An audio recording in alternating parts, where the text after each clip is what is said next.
Ok. Yechia Melech HaMashiach, on est aujourd'hui le 17 Kislev, en date hébraïque, et en date du calendrier, on est le 25 novembre, c'est ça? Oui. Voilà.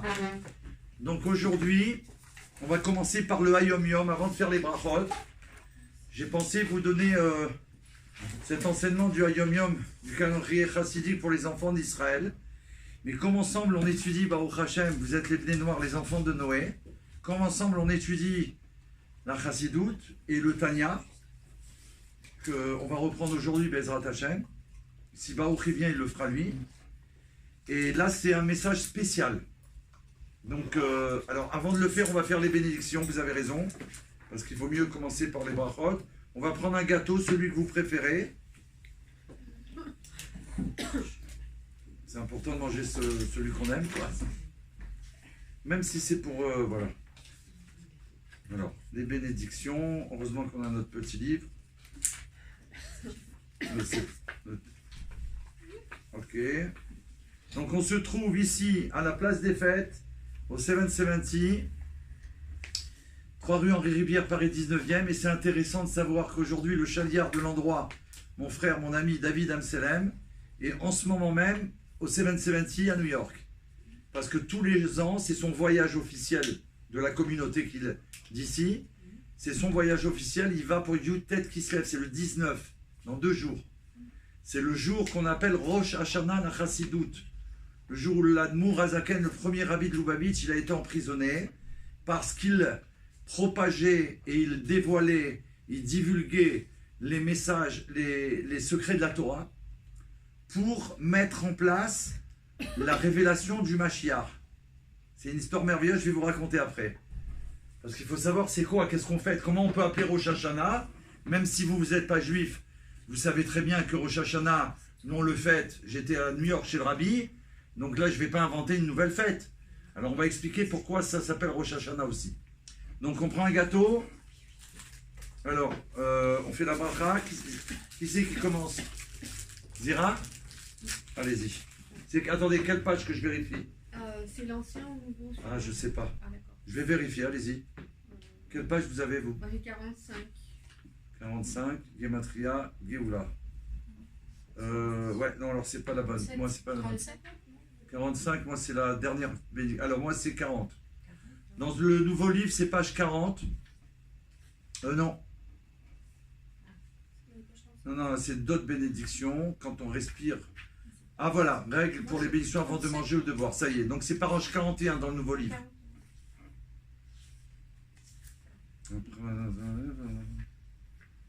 Voilà, là il le dit. Une bénédiction, alors on va dire, puisqu'aujourd'hui c'est nouveau, je garde pratique. Dans le nouveau livre, j'avais pas fait attention qu'ils avaient rajouté en fait, je crois, des choses. Une bénédiction peut être prononcée même sur une petite quantité d'aliments ou de boissons consommées. Vous voyez, si par exemple on veut juste goûter, mais il faut quand même dire la bénédiction. Au départ, on est obligé. C'est à l'arrivée, c'est-à-dire la bénédiction finale, quand on aura fini de manger ou de boire, que là, on ne peut pas la faire si on n'a pas mangé la quantité qu'il faudrait. Mais au départ, même si une toute petite quantité, il faut faire la bénédiction. D'accord? Premièrement. Deuxièmement, avant de commencer à réciter une des bénédictions qu'on va dire, sur un aliment ou une boisson, on doit déterminer quelle est la bénédiction appropriée. Il ne faut pas prendre comme ça et on fait Baruch Ata Hashem. Ou en français, on a dit le nom de Dieu et tout d'un coup, on ne sait même pas de ce que c'est. Donc peut-être qu'il faudrait qu'on demande à quelqu'un. Et donc on fait une interruption et on coupe la bracha. On n'a pas le droit, on fait très attention. Troisièmement, après avoir commencé à réciter une bénédiction qu'on a commencé, il ne faut pas s'interrompre en prononçant d'autres paroles avant d'avoir avalé une quantité même minimale de l'aliment pour lequel on a récité la bénédiction. D'accord? Donc il faut au moins attendre que un petit peu on l'a avalé. Et là, si on nous a posé une question et qu'il faudrait répondre, on peut, mais pas avant. Dans la mesure où différents noms de Dieu sont inclus dans ces bénédictions quand on les prononce, il y a plusieurs fois le nom de Dieu, il est interdit de prononcer en vain ces noms. On doit prononcer ces bénédictions seulement lorsque les conditions nécessaires sont réunies, par exemple. Lorsqu'on apprend ces bénédictions à un enfant, il est possible de prononcer les noms de Dieu. Pourquoi? Parce qu'on l'éduque. Donc on lui apprend. Donc là, ce n'est pas en vain. Si cela est nécessaire, et jusqu'au moment où l'enfant il les saura de lui-même. Là, on n'aura plus besoin de répéter. D'accord? Deuxièmement, on doit répondre Amen immédiatement après avoir entendu une bénédiction prononcée par une autre personne. D'accord? Si l'on est certain que la personne qui l'a prononcée bénissait uniquement Dieu. D'accord? Cependant, on ne conclut pas en disant Amen à sa propre bénédiction. Vous vous rappelez, ça on l'a enseigné. Là, il est écrit à sa propre bénédiction. Nous, ce qu'on va faire la bracha, on ne dit pas Amen et on met le gâteau ou la boisson dans la bouche. On n'a pas le droit. Par contre, si quelqu'un qui est à côté de moi, il fait la bénédiction, il l'a fait avant moi, je peux attendre. J'attends qu'il finisse, je dis Amen et je fais moi ma bénédiction. Et lui, s'il veut ou elle pourra répondre Amen. D'accord? Est-ce que c'est clair? Vous me dites si ça va trop vite. Vous savez que ça, le Admour Hazaken, justement, qu'on va fêter sa libération, il a fait tout un sefer sur les bénédictions, parce que c'est très très important. Vous savez pourquoi? Parce que c'est tous les jours qu'on fait des bénédictions. Et c'est à tout moment qu'on peut manger ou qu'on peut boire. Donc il faut savoir vraiment ce qu'on fait, parce qu'à chaque fois, on dit plusieurs fois par jour le nom de Dieu. Donc c'est important de savoir. Et ça nous permet, quand on apprend ça, ça paraît une leçon qu'on donne aux enfants, mais il faut savoir que non, il faut être fier de ça. Parce que, imaginez, vous buvez, allez, on va dire 5 fois dans la journée. Je donne un exemple. 5 fois, on va prononcer la bénédiction pour boire. Et 5 fois, on va prononcer à la fin, si on a fait la quantité qu'il fallait, la bénédiction finale. Donc c'est énorme. Vous avez mangé 3-4 fois par jour des gâteaux, des bonbons, le repas, on a fait les bénédictions. Donc imaginez le nombre de bonnes actions qu'on fait vis-à-vis d'Hachem, qu'on fait chaque jour. Donc c'est très important de bien les savoir. Alors, 6 différents aliments qui appartiennent tous à une même catégorie. Non, attends. Parce que là c'est... Bon, on peut y aller. Hein. On peut aller jusqu'au bout. Parce que c'est l'occasion aujourd'hui de le faire. Donc 6 différents aliments qui appartiennent tous à une même catégorie doivent être consommés. On prononce par exemple, il y a plusieurs gâteaux, plusieurs sortes de gâteaux. Donc c'est tous la même bracha. Il y a plusieurs sortes de bonbons. Je donne un exemple. Hein. Il y a des bonbons, imaginez qu'il y a du chocolat, qui est la même bénédiction par exemple. Ok? On va prononcer une seule fois la bénédiction pour tous, bien entendu. On ne va pas dire à chaque fois, si c'est nécessaire, je prends ce gâteau et je vais prendre l'autre après. Je ne vais pas dire Moré Menemzon l'autre maintenant et après l'autre encore la refaire. Ça, on n'a pas le droit. On n'a pas besoin. Par exemple, si l'on consomme des pommes et des oranges, maintenant 2 choses différentes, 2 fruits différents, mais ils ont la même bénédiction puisque ce sont les deux un fruit de l'arbre. Donc là, c'est Boré Periaetz. Donc même si je commence par la pomme, et qu'après je mangerai l'orange, même si c'est un petit peu après, mais que c'est dans ma séouda, je parle, hein. Attention, c'est pas pareil. C'est sur la table, il y a une assiette de fruits, il y a plusieurs fruits qui sont à Etz. Je fais qu'une fois la bénédiction. Et quand je mangerai l'autre fruit, j'ai pas besoin de la faire.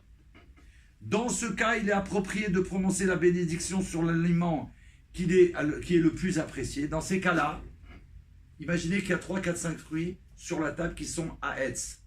Raisin, pomme, orange, abricot, c'est à Etz. Moi, je préfère l'abricot. Un, il préfère le raisin. Un, il préfère l'orange. Mais je veux goûter à tous les fruits. D'accord? Puisque il y a un cours et je sais que je vais en manger.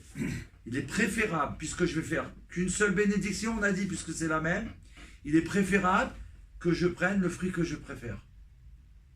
C'est-à-dire que je fasse la bénédiction sur mon fruit préféré, qui va me donner le plus de plaisir, si vous voulez. D'accord? Est-ce que c'est clair, ça? C'est vrai? Vous avez compris? Ce que je préfère, moi, ça peut être un autre. Ça va être la même bénédiction. Je choisis celui-là. Maintenant, bien entendu, très important de penser, à ce moment où je fais la bénédiction, d'inclure les autres fruits dans ma tête. C'est-à-dire, sur ma table, il y a plusieurs fruits. Moi, je choisis celui qui me préfère. Je vais dire la bénédiction qu'il faut. Mais dans ma tête, je pense, dès le début, après, ça se fait automatiquement. C'est ça un travail de, comment dire, à force. C'est pour ça que quand on fait tous les jours, après, on va retenir. Tiens, il y a tous les autres fruits. Je pense, quand je vais m'acquitter du raisin que moi j'aime, comme je vais penser que je vais manger les autres, alors en même temps que je fais la bracha, je pense que j'inclus les autres fruits déjà.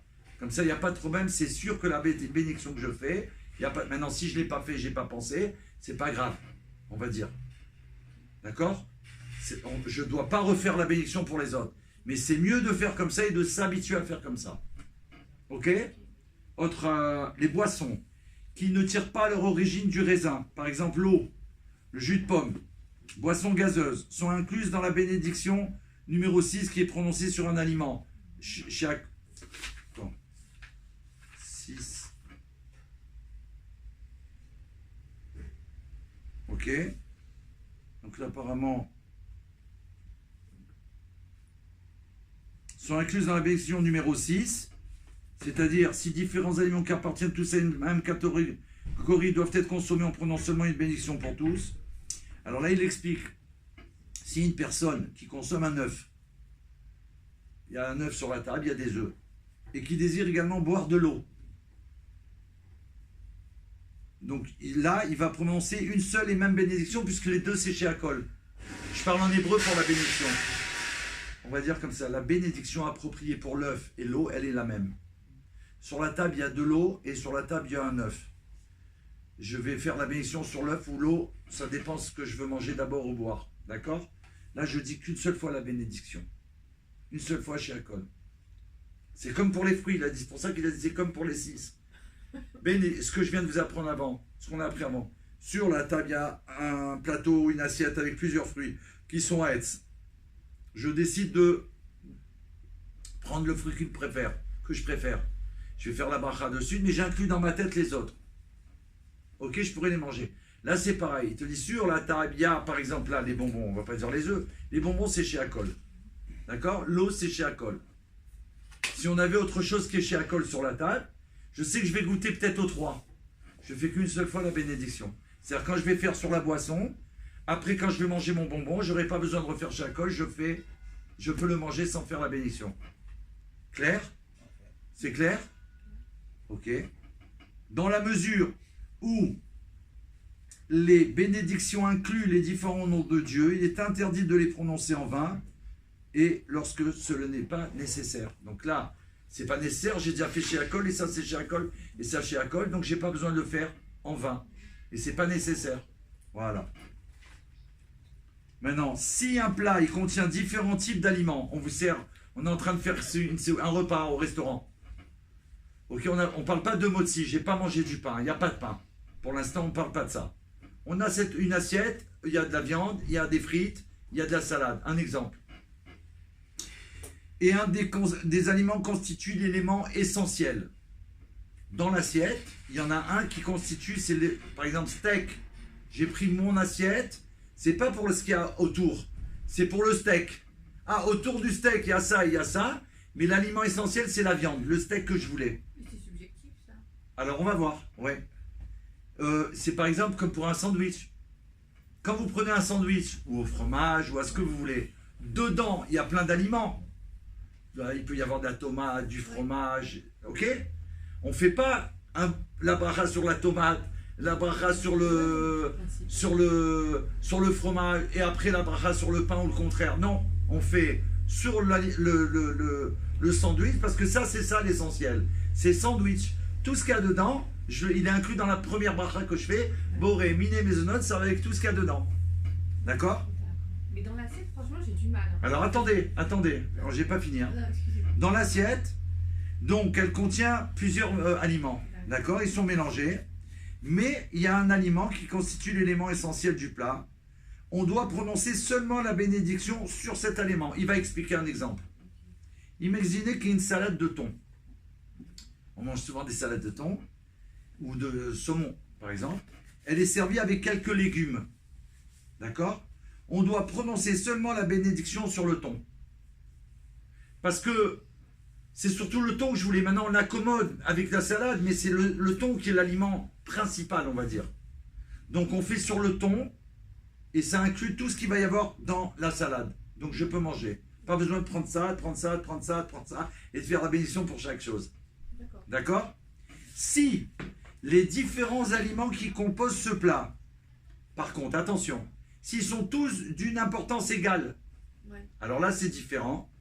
Alors là, on devra prononcer seulement la bénédiction sur l'aliment qui constitue la majorité du plat. Imaginez qu'il y a des légumes. Matches potatoes. Comme j'ai pris à New York avec ma fille. Parce que comme on est à un restaurant, ben, si Dieu veut, on ira, Bezrat Hashem, avec l'aide de Dieu, à Brooklyn. Alors, comme c'est un restaurant au lait, fromage, elle me dit, la purée, elle est excellente parce qu'elle est au lait, donc on ne peut pas la prendre si on mange de la viande. Une purée, on peut manger une purée, mais à l'eau ou au soja. D'accord? Alors, elle me dit, non, elle est délicieuse, tu vas te régaler. Alors, matches potatoes.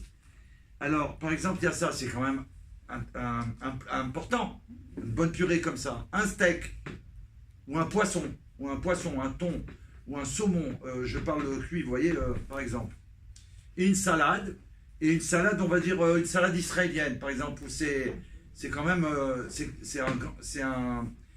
important comme plat, c'est pas juste deux, trois feuilles. Les trois, c'est important, c'est costaud, on va dire, entre parenthèses. Alors là, normalement, je sais pas quoi faire. Le plus important, c'est mon steak, ou mon steak de thon, ou mon steak de saumon, par exemple. Je fais la bracha là-dessus. Voilà ce qu'on a appris en plus aujourd'hui. Allez-y. C'est important par la richesse. Voilà. Ah, voilà. D'accord. C'est ça le plus important, exactement, Okay. cette viande. paraît... Maintenant, oui, allez-y. J'allais dire quand c'est par exemple du couscous. Comme il y a plein de choses là. Ah bah voilà. Les légumes. Eh bien voilà, exactement. Welcome. En revenant, il était sur la Lune.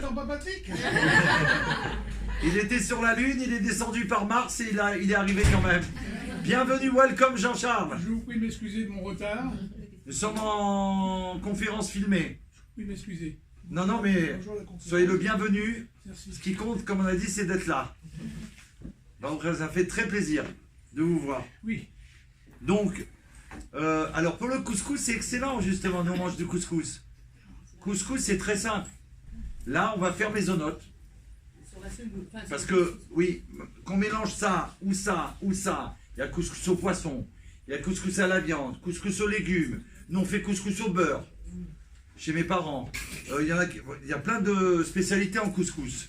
Donc, on va faire maisonnote.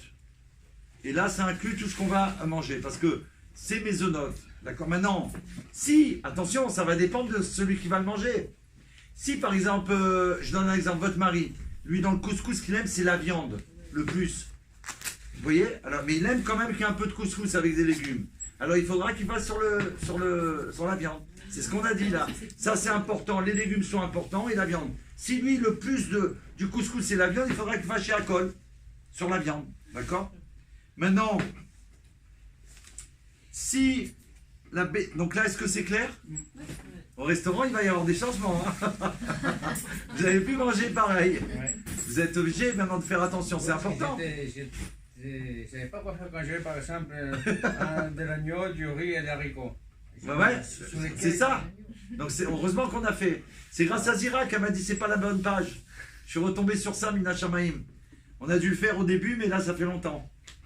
Donc Baruch Hashem, je pense que ça va être très intéressant aussi pour les Bnei Noirs qui nous écoutent ou les futurs Bnei Noirs, qu'on doit faire des bénédictions, mais on les fait pas n'importe comment.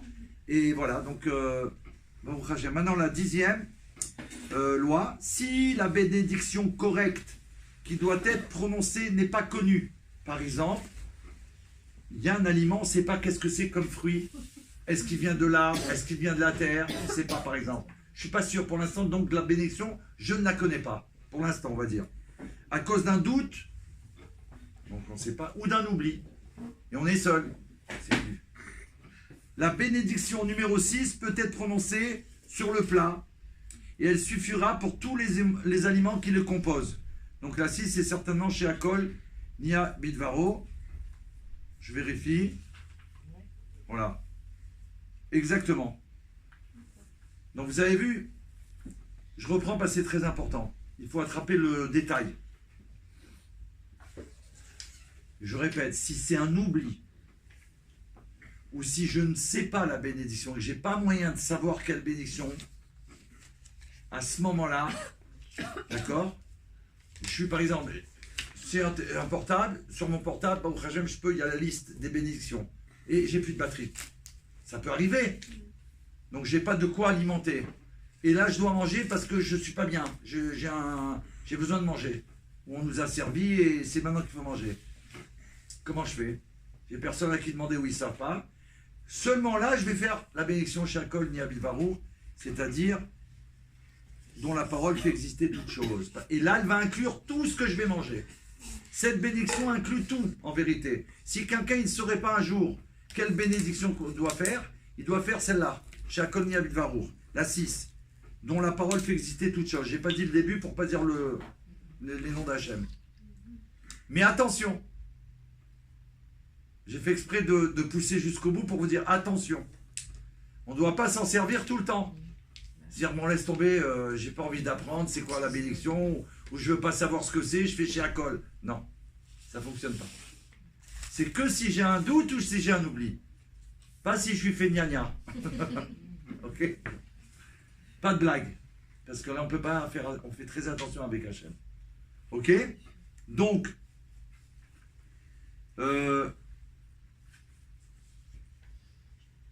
et elle suffira donc pour tous les aliments. Ok. Maintenant, pour terminer, quand un repas, alors c'est bien, il a commencé comme ça, on va comprendre mieux. Quand un repas, il a fait exprès de ne pas commencer pour nous expliquer avec le pain. Parce que là, on va voir pourquoi. Comme s'il n'y avait pas de pain à table. Maintenant, si on fait un repas avec du pain, ça va changer tout, ce qu'on a dit là. Puisque la bénédiction du pain va inclure tout, ou presque. Tout ou presque. Pas les fruits. D'accord. Hein? En général, par exemple chez Chabad, tout ce qu'on amène après le repas, qu'on n'est pas sûr d'avoir. Parce qu'un dessert, c'est pas toujours qu'il y a un dessert. On est d'accord? Ok. Alors, puisque c'est pas toujours, si on amènerait des desserts à la fin, des fruits ou des gâteaux, que c'est pas sûr qu'on aurait eu des gâteaux, donc c'est comme on ne savait pas, c'est pas inclus dès le départ. Il faudra faire la bénédiction. On va le dire en mieux, comme c'est écrit dans la loi. Quand un repas est commencé avec la bénédiction du pain, la bénédiction 1 peut couvrir tout le repas, puisque tous les aliments sont secondaires au pain. Donc la bénédiction sur le pain va inclure tout ce qu'il y a sur la table. D'accord? Donc les bénédictions ne sont pas dites pour les autres aliments ou boissons, sauf pour le vin. Comme le vin, c'est une boisson importante, on est obligé, même si on ferait la bénédiction que sur le pain et qu'on peut tout manger le reste qu'il y a sur la table, si quelqu'un il a amené du vin, il nous a offert du vin, ou on doit faire un vin, boire du vin, ou du champagne par exemple, si c'est un anniversaire, qu'on a fait motzi et qu'on sort du champagne, c'est du vin, du vrai champagne ou c'est du vin, il faudra faire la bénédiction sur le vin. Parce que comme elle est importante, celle-là, elle n'est pas inclue dans la bénédiction du pain. D'accord? Le jus de raisin aussi. Le jus de raisin aussi, Razak, bien joué. Okay. Vin et jus de raisin, c'est tout. Vous vous rappelez, vin et jus de raisin, c'est le fruit de la vigne. Lui, il reçoit toujours sa propre bénédiction, même pendant un repas avec du pain. Voilà, il faut se rappeler, il n'y a que ça qui a à se rappeler, le jus de raisin et le vin. Le pain inclut toutes les autres bénédictions. Maintenant, imaginez que je fais une table, comme on fait une séouda, comme nous par exemple, et qu'on mettrait tout sur la table.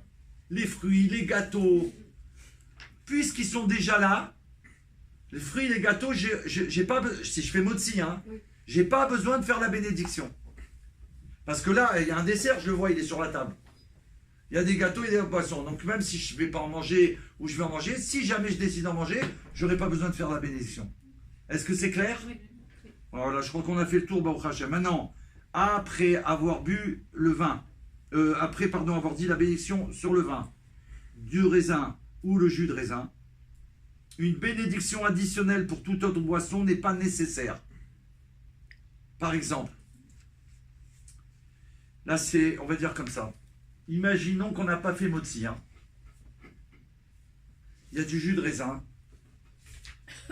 ou du vin sur la table. Et il y a de l'eau ou du coca ou un jus de fruits, ce que vous voulez, une boisson. Si je fais la bénédiction sur le vin, je n'ai pas besoin de faire la bénédiction sur la boisson qui est à côté, quand je boirai mon coca ou mon eau. Parce que comme cette boisson, c'est une boisson, et qu'elle est importante, elle inclut, elle a la force, si on peut dire, comme le pain, d'inclure tous les aliments. Là, le vin, la bracha du pain ou du jus de raisin, elle inclut toutes les boissons. Ça, vous ne saviez pas? Hein? C'est pas dans l'ancien. Ah, c'est pas. Je vous ai dit, ils ont rajouté des choses. Euh, C'est Baruch Hashem qu'on a vu parce que je ne l'avais pas feuilleté. Donc voilà, ça c'était nécessaire à savoir. Ok? Si je prends un jour de vin et qu'il y a du coca, une boisson, peu importe, je ne fais pas la bracha. J'ai pas besoin de faire la bracha. David, si par exemple on a que du vin, on n'a pas de pain, ça inclut tout le, Non. le reste ou pas? Non. Ah non, non. Il n'y a que le pain qui inclut tous les aliments, sauf le jus de raisin ou le vin. D'accord? Parce que le pain, c'est l'essentiel du repas, c'est la bénédiction, elle passe par le pain.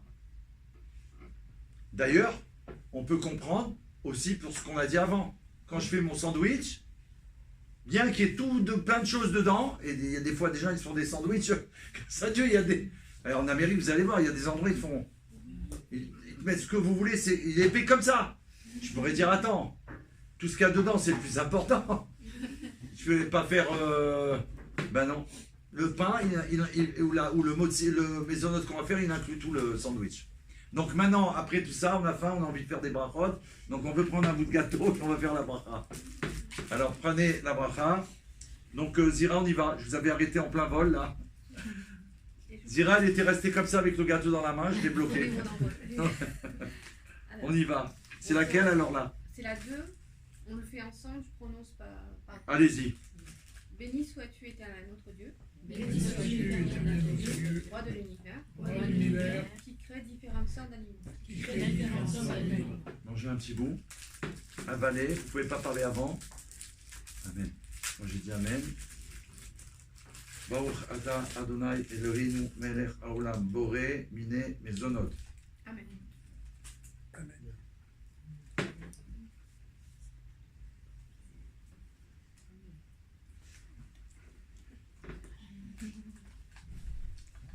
Alors là, encore une fois, pour faire une brachara supplémentaire, on va prendre une chips, puisque c'est un Adama.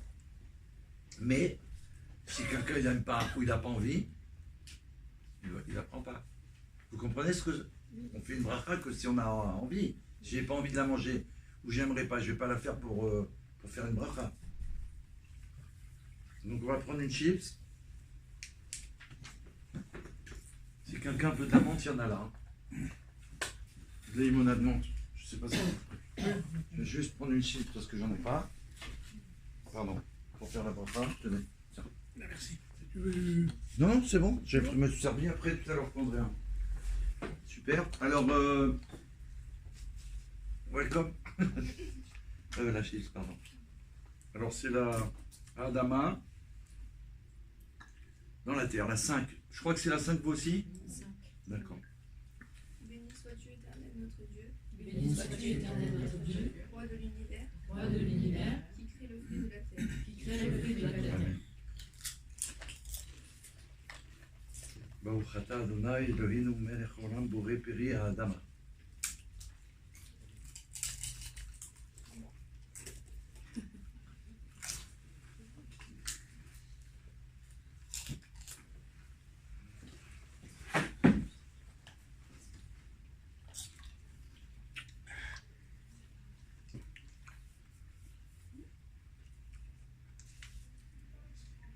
C'est un petit livre, mais grâce à Dieu, il est vraiment important.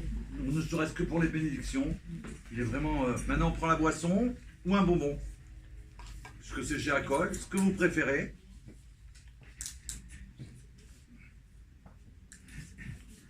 Alors, qui c'est qui veut faire la bracha? Ah bah allez-y. La maman, puisque vous avez le... Ah, alors, chez Acol, c'est la 6. Alors, béni sois-tu, éternel notre Dieu, Béni sois-tu, Béni éternel notre Dieu, roi de l'univers, roi de l'univers, dont la parole fait exister toutes choses. dont la parole fait exister toutes C'est choses. quelque chose. Baruch ata Adonai Eloheinu melech haolam she'akol nia bidvaro. Amen. Amen. Amen.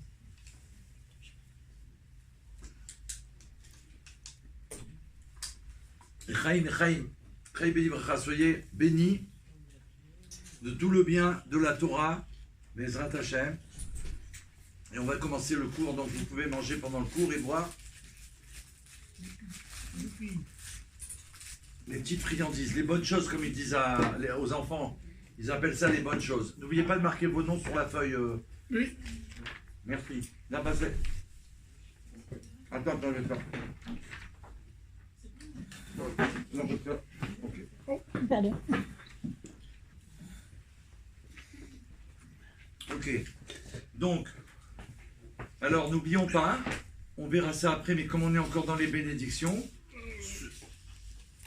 là, on va manger une certaine quantité, et c'est nécessaire de manger une quantité. Pas, il faut au moins 30 grammes, on va dire, par exemple sur un maisonnote. Dans nos magasins, ceux qui fabriquent la nourriture cachère font très attention, pour les enfants par exemple. Ils essayent de faire en sorte, vous voyez, c'est des petits paquets comme celui-là par exemple, où il y a au moins 30 grammes. Quand il est individuel, je parle. Vous voyez? Ou alors ils mettent la quantité. Pourquoi? Pour qu'on sache que si j'en prends un ou deux, j'ai dépassé les 30 grammes, je pourrais faire la bénédiction finale. D'accord? En Israël, il y a de plus en plus maintenant de paquets de nourriture où en plus de la cache-route, du tampon, de la validation de la cache-route, ils mettent la bénédiction qu'on doit faire. Parce qu'il y a des choses, des fois on ne sait pas quelle bénédiction c'est. Vous savez, aujourd'hui ils font... Oui, non, parce qu'ils font des choses transformées. Vous savez, les paquets là, de chips, de biscuits et tout. Donc des fois on ne sait pas. Alors, pour les enfants, alors ils mettent dessus la bénédiction adéquate. Ouais. Ah oui, parce que l'évolution, c'est ça, c'est qu'aujourd'hui, au Hachem, de plus en plus, les gens font très attention à la nourriture qu'ils mangent au niveau de la cache-route, etc., etc. Au niveau du judaïsme, c'est devenu partout dans le monde, comme il y a de plus en plus de facilité partout dans le monde, donc les gens aujourd'hui, ils font de plus en plus attention à servir Dieu le mieux du mieux. Donc on nous aide aussi, c'est ça que je veux vous dire, c'est que là, il y a une certaine sagesse aussi au niveau de... Quand il y a un tampon, c'est pas juste pour mettre un tampon et gagner de l'argent. Ils se fatiguent jusqu'à mettre la bénédiction qu'on doit prononcer au départ. Comme ça, on n'est pas dans le doute. Vous voyez, tu as pris un gâteau, il y a marqué Mitzvot, tu ne peux pas te tromper. Ça peut ressembler à ça, une galette de riz, tu sais pas le... Alors, tout est mentionné. Alors, j'avais dit que je commencerai par le Hayom Yom. Pourquoi? Parce que on est dans... Oui. J'avais une question par rapport à l'emballage. Vu qu'il y a le nom de la bénédiction, on ne peut pas le jeter n'importe où. Non, il y a marqué par exemple que Maisonot, il n'y a pas toute la bracha. Ah, Il y a marqué d'accord. Maisonot, chez Akol. Ah, d'accord. Voilà. D'accord. Voilà. Ok. Alors, Ah, bah oui. ouais. On est dans la semaine de Yutet qui se lève. Le 19 qui se lève. C'est lundi soir, mardi, mercredi. Pourquoi on fête 2 jours? Parce qu'il y a 2 jours comme à Rosh Hashanah. C'est quoi ces 2 jours? Ils sont grandioses même pour les Bnei Noirs et en vérité pour l'humanité entière. Pourquoi? Parce que le premier rabbi, l'Admour Hazaken, le premier rabbi de Lubavitch, qui est je fais un petit cours d'histoire pour qu'on sache dans quelle semaine on est. C'est la plus grande. Pourquoi? De cette fête va découler toutes les fêtes chassidiques du calendrier de toute l'année.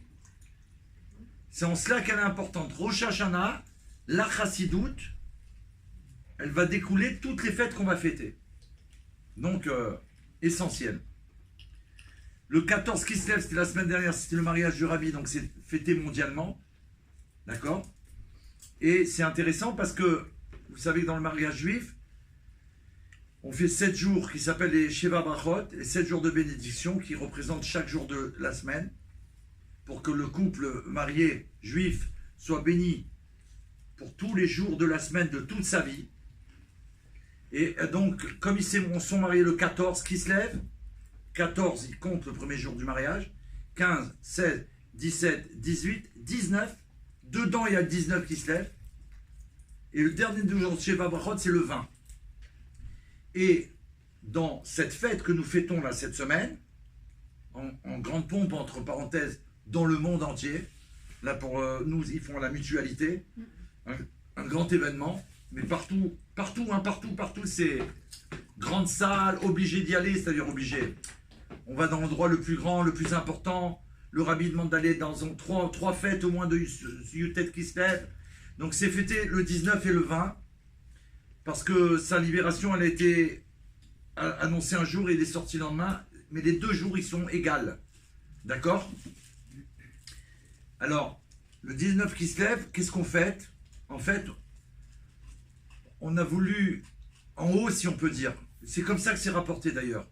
Le rabbi il le dit, hier dans la vidéo qu'ils ont sorti Motsei Shabbat, que dans le ciel, on a voulu interdire le Admour Hazaken de continuer à dévoiler les secrets de la Torah, sous prétexte là-haut qu'en bas on n'était pas prêt. Regardez comme c'est important, je fais attention, je vais essayer d'expliquer le mieux possible, hein, pour qu'on comprenne que c'est lié à la Géoula qu'on attend. C'est-à-dire quand des fois il y a des empêchements en bas, c'est parce qu'en haut on empêche. Si Chasvé Shalom, ce qu'à Dieu ne plaise, en haut, ils ne nous voient pas prêts, c'est-à-dire que bon, au lieu de s'occuper de ce qu'il faut, on s'occupe de ce qui est accessoire. Alors en haut, ils peuvent argumenter, mais regarde, ils ne sont pas prêts en bas. Vous comprenez pourquoi j'ai insisté hier, on s'est envoyé des messages à minuit, presque minuit, avec Jacqueline. Et Zira aussi, elle a suivi, elle était là aussi. J'ai dit envoyer un message, c'est important qu'on soit là. Pourquoi? Il ne faut pas voir que ce qu'il y a à l'extérieur. Le côté extérieur, c'est nous, la vidéo et tout. Là-haut, ils voient, ils sont là, ils sont venus au cours. Ils sont intéressés. Ça leur parle, les 7 lois. Ils veulent Mashiach. Ils veulent avancer, ils veulent changer. Ils veulent amener la lumière partout. Quand ils voient ça, ils disent oui. Chacun, il est venu d'où son endroit. Mais si on pouvait voir d'en haut, chacun qui a fait toute sa distance pour arriver là, et rester le nombre d'heures qu'on est ensemble. On a été chez Jean-Charles, donc c'est pas à côté. Il faut prendre la voiture, c'est dans le... Donc il est venu, Baruch Hashem, 1 heure de route. Vous êtes combien de route? 1 heure de route. 1 heure aller, 1 heure retour. Et chacun d'où il vient. Et on pourrait dire on a autre chose à faire. Non. Oui, Non. Non. Non. Pardon, on pourrait dire il y a tellement de choses à faire. Oui. J'ai choisi ça, alors en haut on est très content. Ok? Donc là, alors je voulais vous dire, par rapport au 19 qui se lève, quand là-haut, ils ont vu que apparemment le monde n'était pas prêt pour recevoir cette lumière la plus grande, c'est-à-dire qui vont être les secrets divins, que le Admour Hazaken il va vouloir, hein, il va intellectualiser. C'est la première fois dans l'histoire du monde qu'on voit ça. Il va faire que quand on va étudier, on va comprendre le sujet de Mashiach. Ça va pas être que un beau message, un beau rêve. Je vais le comprendre dans mon intellect. Et ça, c'est ça la révolution de l'Admour Hazaken. Là-haut, ils ont dit non. Non. Le Zohar, avant, on ne peut pas comprendre. Il n'y a que ceux qui sont la Kabbale, les élites. D'accord? Donc c'est réservé à eux. Donc personne ne s'approche. Ceux qui s'approchent, ils sont fous. Il y a un grand danger. Donc quand ça a été dévoilé le Zohar par le Rabbi Shimon Bar Yochai, là-haut ça a dérangé, c'est sûr. Ça a fait un grand bruit. Mais ils savaient que c'était pour une élite, donc ils étaient tranquilles. Ils disaient, oh, on a le temps. Avant que Mashiach, Dieu l'envoie, on a le temps encore de faire des dégâts en bas. Nous embêter, d'embêter le monde. Et là, quand l'Admour Hazaken il dévoile que ça va être dans un livre, le Tanya, qu'on va le traduire grâce au Rabbi Yosef Yitzhak dans toutes les langues du monde entier, même en braille. Quoi? Même un non-voyant, il va pouvoir, avec ses doigts, comprendre la vue de Mashiach, comprendre comment déclencher la Géoula. Ils ont poussé un cri. Et donc, ils ont fait en sorte d'empêcher l'Admour Hazaken de propager la chassidut et de tout arrêter. Du coup, en bas, qu'est-ce qui s'est passé? Il y a eu un procès. C'est-à-dire qu'après qu'il y a eu ça en haut, si on peut dire, en bas, c'est fabriqué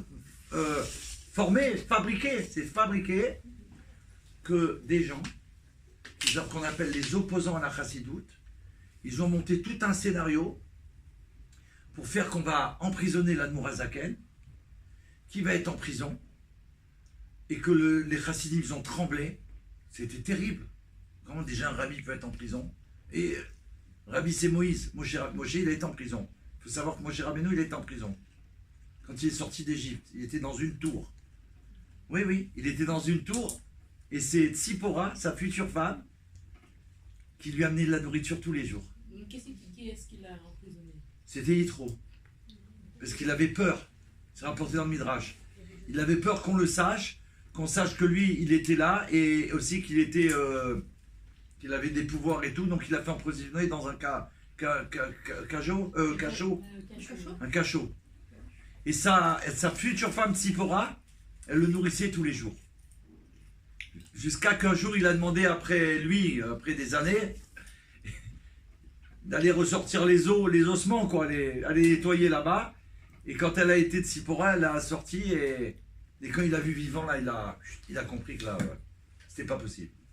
C'était Hachem, c'est Hachem, donc là, ça y est, c'est plié. C'est là que va commencer le process de... Mais il a été en prison. Tous les rébéim, ils ont été en prison. En vrai, c'est quoi cette histoire?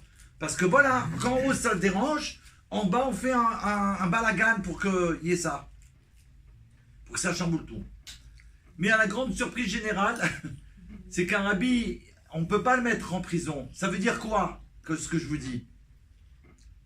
Ça veut dire que oui, il a été en prison. Mais avec son accord.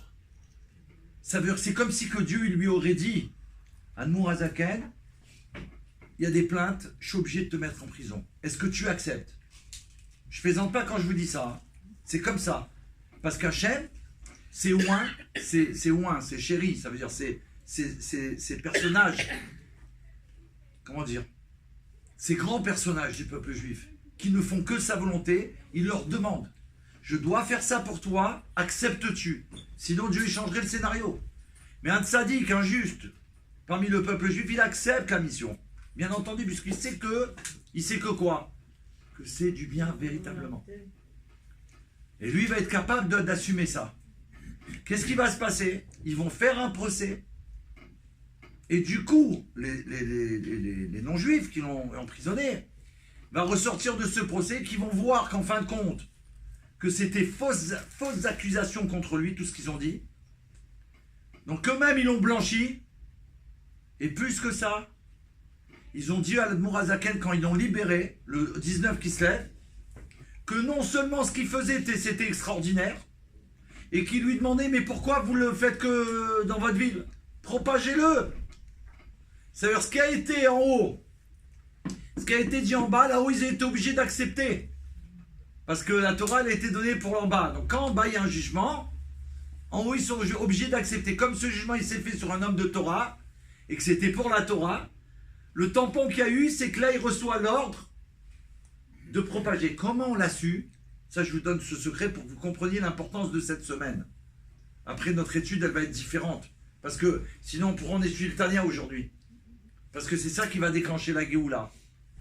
Donc le rabbi, il dit comme ça, que dans la prison où il y avait l'Admour Azaken, est venu dans sa prison son maître, qui était plus de ce monde, le Maguid de Mezrich, et le maître de son maître, le Baal Shem Tov HaKadosh, qui n'était plus de son monde. C'est-à-dire que ces deux maîtres, le maître de son maître, le premier c'est le Baal Shem Tov, de tous les rabbis. Son successeur, c'est l'Admour Azaken, le Maguid de Mezrich, le deuxième rabbi. Ensuite, il y a l'Admour Azaken. Donc lui, l'Admour Azaken, il est en prison. Ces deux maîtres qui sont plus dans le monde, ils viennent le voir. Vous comprenez bien qu'on a affaire à des hommes divins. Donc quand on dit que Dieu lui demande, c'est des êtres divins. Ils viennent dans la cellule. Et ils lui disent... Alors quand il les voit, il les a reconnus. Bien entendu, il a reconnu son maître. Et le maître de son maître, il ne le connaissait pas, il l'avait vu qu'enfant. Donc, en vérité, il l'avait vu de dos quand il y a coupé les cheveux. Mais il a compris, là-bas c'est rapporté qu'il a compris que c'était le Baal Shem Tov HaKadosh, qu'il appelle son grand-père. L'Admour Azaken, il appelle son grand-père, le Baal Shem Tov. Quand il les a vus, il leur a dit, qu'est-ce que je fais ici? Pourquoi je suis ici? Pas que, pourquoi? Parce que lui il a accepté, mais pourquoi je suis là? Ils ont dit, tu dévoiles les secrets de la... Non, ça me fait rigoler parce que je m'imagine la scène. Ça veut dire là, c'est l'histoire du monde qui est en jeu, là, vous comprenez? On croit que c'est... Il est en prison, mais il se passe des choses incroyables, c'est divin. Il fait, pourquoi je suis là? Je fais exactement la volonté de Dieu, qu'est-ce que je fais là? Il dit, oui, mais là, tu as poussé le... Tu dévoiles tout. Comme si tu dis le Zohar, tu le mets à la portée d'un enfant. Tu te rends compte ce que tu fais? Alors l'Admour Azaken, il a dit... Alors ça veut dire quoi? Si je suis libéré, je devrais arrêter?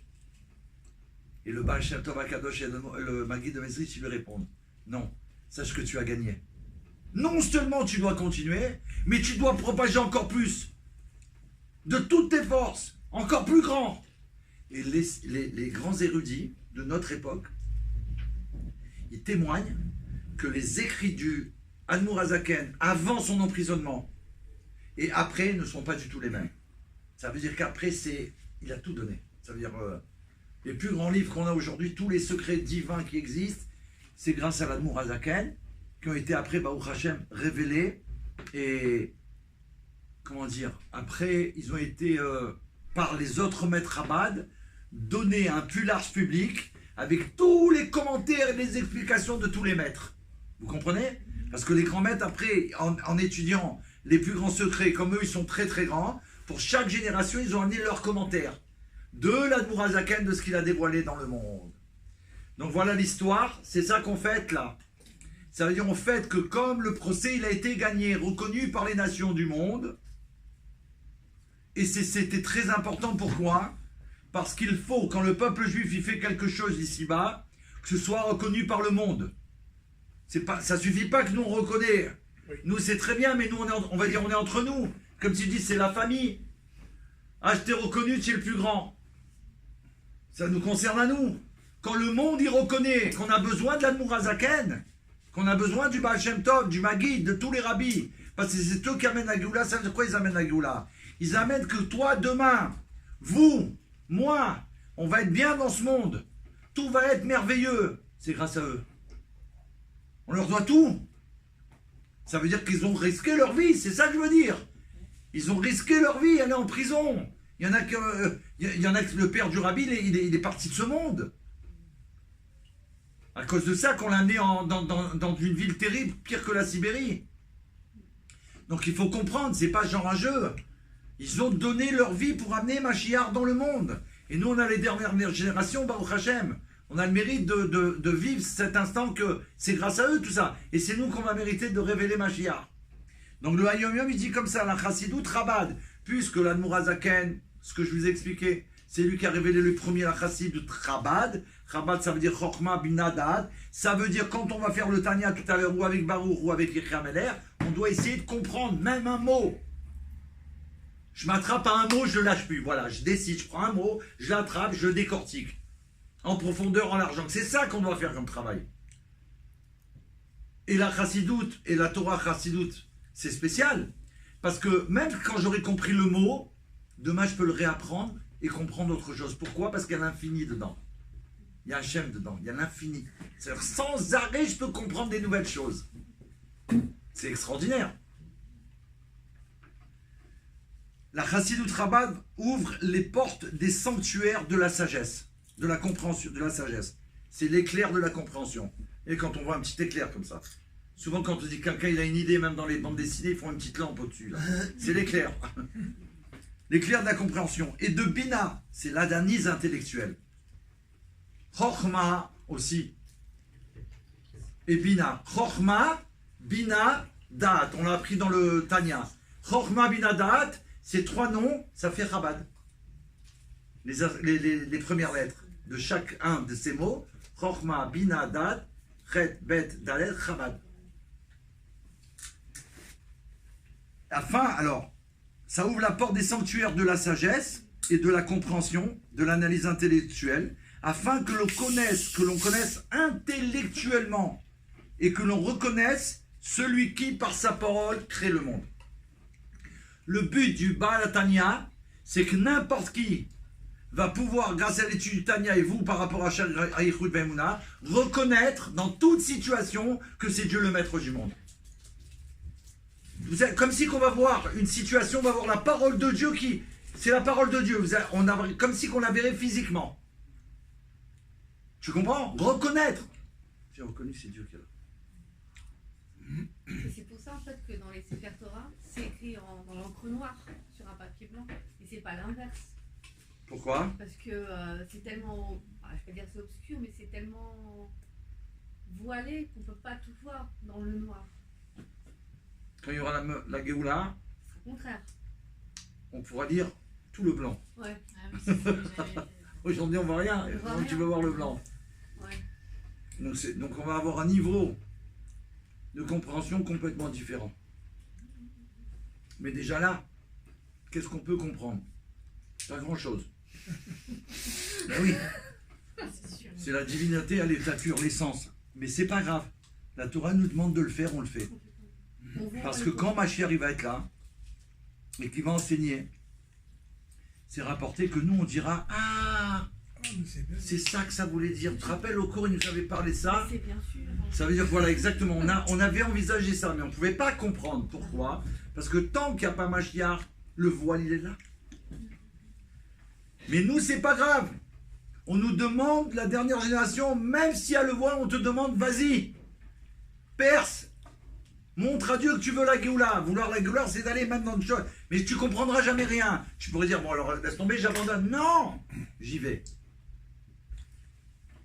La Chassidut Rabbah éveille les sentiments du cœur. Alors maintenant on a parlé d'intellect. Mais du coup mon cœur il va être touché. Je vais être sensible. Et là le monde il est plus sensible. Le monde il a un cœur de pierre. Ils sont plus sensibles. Regardez combien de gens malheureusement on tue dans le monde. On parle de millions de personnes. Je ne parle pas de dizaines. Les gens sont comme en léthargie. Comme s'ils sont habitués, chas v'shalom. Quand on parle 10 000 là-bas, truc. Ah bon? Et hop, ils passent à autre chose. C'est pas possible. Donc un cœur de pierre. Et donc Chassidut Rabbah, elle éveille les sentiments du cœur de tous, afin que l'on éprouve l'émotion découlant de cette compréhension. Du coup, là, qu'on va étudier un concept de Torah profond et qu'on va tout faire pour le comprendre, mon cœur, il va être touché. Et du coup, mon cœur, il va être touché. Du coup, je vais servir Dieu avec amour et avec crainte. Et avec crainte, parce que là, plus on comprend, plus on va comprendre la grandeur du maître du monde que c'est, on ne peut pas mesurer. Et du coup, avec cette crainte, mais cet amour, de voir l'amour qu'il a pour chaque créature, comment je vais vouloir le servir et l'aimer, et en faisant le mieux. Donc rechercher le mieux, je veux chercher à faire le mieux, pas de bâcler les choses. Ça va plus être pareil, ma prière, je vais la faire le mieux pour lui que pour lui. Chacun avec ses mots. On va donc éprouver l'émotion qui découle de cette compréhension. Et la Chassidut Rabbah, elle est un guide en plus.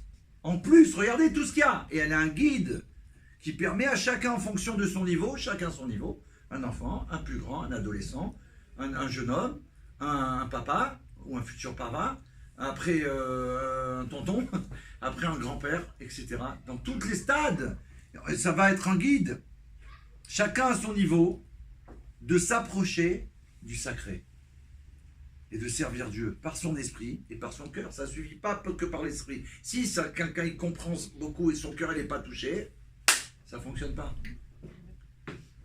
S'il fait des mitzvot, il fait des bonnes actions, ça ne fonctionne pas. Ça suffit. Il faut que le cœur il soit touché.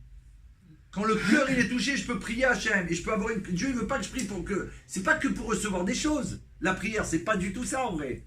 Puisque quand je fais la prière, les demandes elles sont déjà marquées. C'est pas ça, la prière, c'est pour avoir une proximité d'Hachem. Dieu, il nous fait un cadeau. Personne n'est en mesure d'approcher la divinité. Et Dieu nous fait un cadeau que si on veut apprendre à le connaître et on lui obéit en étudiant et en essayant de comprendre vraiment, à travers l'émotion que je vais avoir dans mon cœur, qui va me donner envie de prier pour lui, qu'est-ce qui va se passer? Je vais prier, je vais me rapprocher. Il va me faire me rapprocher de lui. Imaginez! Le roi des rois de tous les rois. Déjà un roi de l'Abzil dans le monde. Qui c'est qui peut l'approcher? Vous pouvez aller voir un roi? La reine d'Angleterre essayez. Vous ne pouvez pas d'Espagne. Non, il faut faire une demande. Et peut-être, et si c'est un cousin ou un lord que vous connaissez, ou je ne sais pas qu'est-ce qu'il faut faire. On ne peut pas. Il y a cours là. Merci beaucoup. Baruch Hashem. Une fois, elle était à Paris, la reine d'Angleterre, il y a longtemps.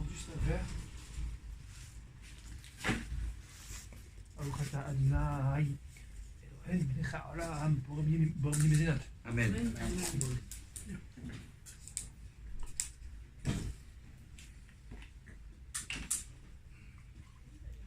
Ceci étant, la reine d'Angleterre, on s'en moque un peu aussi. Non, mais on parle de ça pour comprendre, c'est pas pour...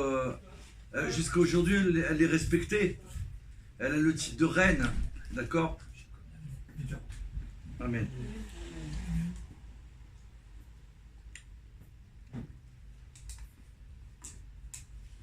Allez-y, parce qu'on a besoin de continuer. Merci beaucoup. Alors, la reine d'Angleterre, quand elle est venue à Paris, c'était à l'époque où il y avait le, comment dire, le train là, TGV. pas le TGV, là. Non, le route Voilà, tunnel. le tunnel, exactement.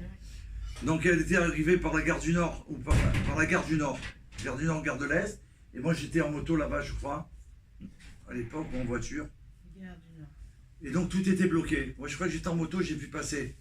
Et j'ai demandé, à un moment, j'ai demandé si, pourquoi il y a tout ça, pourquoi ils ont bloqué toutes les rues. Et ils m'ont dit, il y a la reine d'Angleterre qui arrive, parce qu'elle a fait le premier voyage. Et moi je me suis arrêté un instant comme ça, et j'ai réfléchi, parce qu'il y avait du monde, mais encore c'était pas connu, hein. Donc c'était que ceux qui savaient quand même. J'ai dit, David, imagine quand le Mashiach il va arriver. C'est la terre entière qui vont bloquer, pas toutes les rues, les trucs, les avions, les nuages, le Olam, il va s'arrêter pour laisser passer le Melech HaMashiach. J'ai pensé à Mashiach comme ça. Donc, du coup, on va servir Dieu. Donc, qui c'est qui peut approcher la reine? Voilà, elle est venue à Paris, c'était un coup de peau, celui qui arrivait, on va dire, il est passé, elle est sortie, il a vu, il a fait coucou, il est comme un fou. J'ai vu la reine, j'ai vu la reine. Là, on parle d'une proximité avec le roi des rois. Et il la donne à chacun. Si on est sérieux, ça veut dire, Jésus dit, j'essaie de comprendre, m'attacher à lui, je prie, et à un moment, je sens quelque chose qui se passe. Et ça, c'est intime, hein. À la limite, même si tu le racontes à ta fille ou à ton ami ou quoi, c'est pas sûr qu'elle va obtenir ça. Tu peux pas. Tu peux pas, tu vas, écoute, je sais pas, tu pourrais même pas lui dire ce que tu as fait. Je sais pas si c'est parce que j'ai fait ça, je sais pas. Parce que c'est des cadeaux après, il n'y a que Dieu qui sait. Vous comprenez? Donc selon comment on prie, selon comment mon cœur il va être touché, comment je vais venir vers lui, ça va tout changer. Donc ça, regardez, c'est un yom yom, 3 petits mots, où il nous a dit avec l'intellect, elle ouvre les portes des sanctuaires de Chochma et de Bina, pour le connaître intellectuellement et qu'on le reconnaisse, celui qui par sa parole crée le monde, à chaque instant, créa, mais il le crée en même temps à chaque instant. Deuxièmement, elle éveille les sentiments du cœur à tous, afin qu'on éprouve pour lui des émotions qui vont dépendre de cette compréhension qu'on a eue. Et troisièmement, tout ça pour mériter de s'approcher du sacré. Voilà, que Dieu soit béni. Maintenant, on peut commencer le cours sur Bereshit. C'était trop important de faire ça, on ne pouvait pas louper. Alors, on en était où à Bereshit? Qui c'est qui avait noté? On en était à le Gan Eden? On l'a fait. Oui, Gan Eden, ça y est, c'est fait. Les premières demeures jusqu'à la 7e. Attendez. Ah oui, exact. Et voilà. Après, on a marqué, je sais pas si c'est... Pourquoi la venue du Mashiach est impérative? Et? Est impérative. Ok. Et on avait commencé? Voilà. Ah oui, j'ai dit ça aussi. Alors, ok.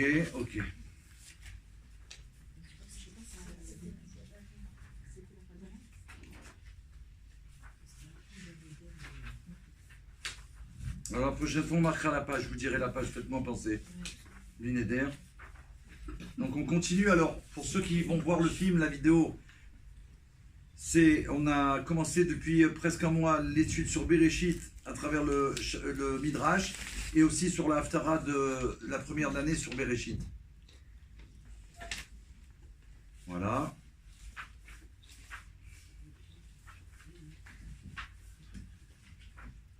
Voilà.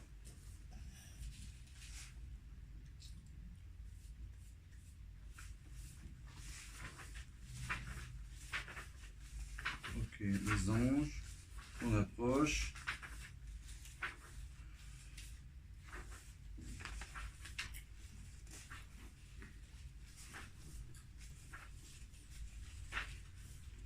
Voilà, je vais pousser là, qu'est-ce qui se passe là, David? Ah voilà, j'ai trouvé 7 demeures au Gan Eden, ok. Donc ça on l'a fait.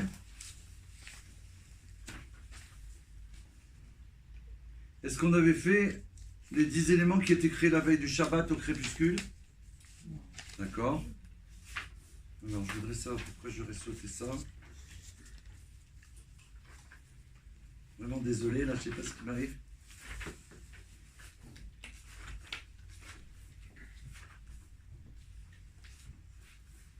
Page 7, c'était marqué Haftara, Midrash, Bereshit. Non, mais ça, c'est pas l'Haftara. Ah, c'est pour ça que vous m'avez parlé d'Haftara, là. Mais parce que c'était marqué pourquoi la venue de Mashiach est impérative. Ouais, alors ça, c'est sur le Midrash, d'accord. D'accord, là, c'est sur le Haftara, certainement, ça. Et on avait Ouais. dit le temps, C'est pour ça que je trouvais pas là. 5 groupes d'anges et Gan Eden. Attendez. Mais je crois que c'était là. Ça, c'est de la foi de la Attendez un instant. Et dans la semaine, on avait fait les 7 jours de création. Ouais. Et après, Après, Gan Eden. oui, oui. Gan Eden, Ok. et on n'est pas allé au-delà. Hein. Alors, Non. le 4e jour, on avait fait, il a disposé le soleil et la lune, on est d'accord? Le 5e jour, le Léviathan, les poissons et les oiseaux. Ça, on a vu avec Ok. Hachem consulte les anges avant de créer l'homme. On l'a fait. Vous vous rappelez? Alors maintenant,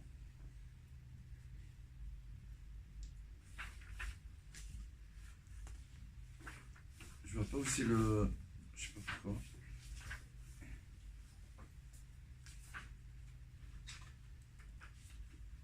Ok, je vais continuer ici alors. Je sais pas pourquoi, je n'arrive pas à trouver.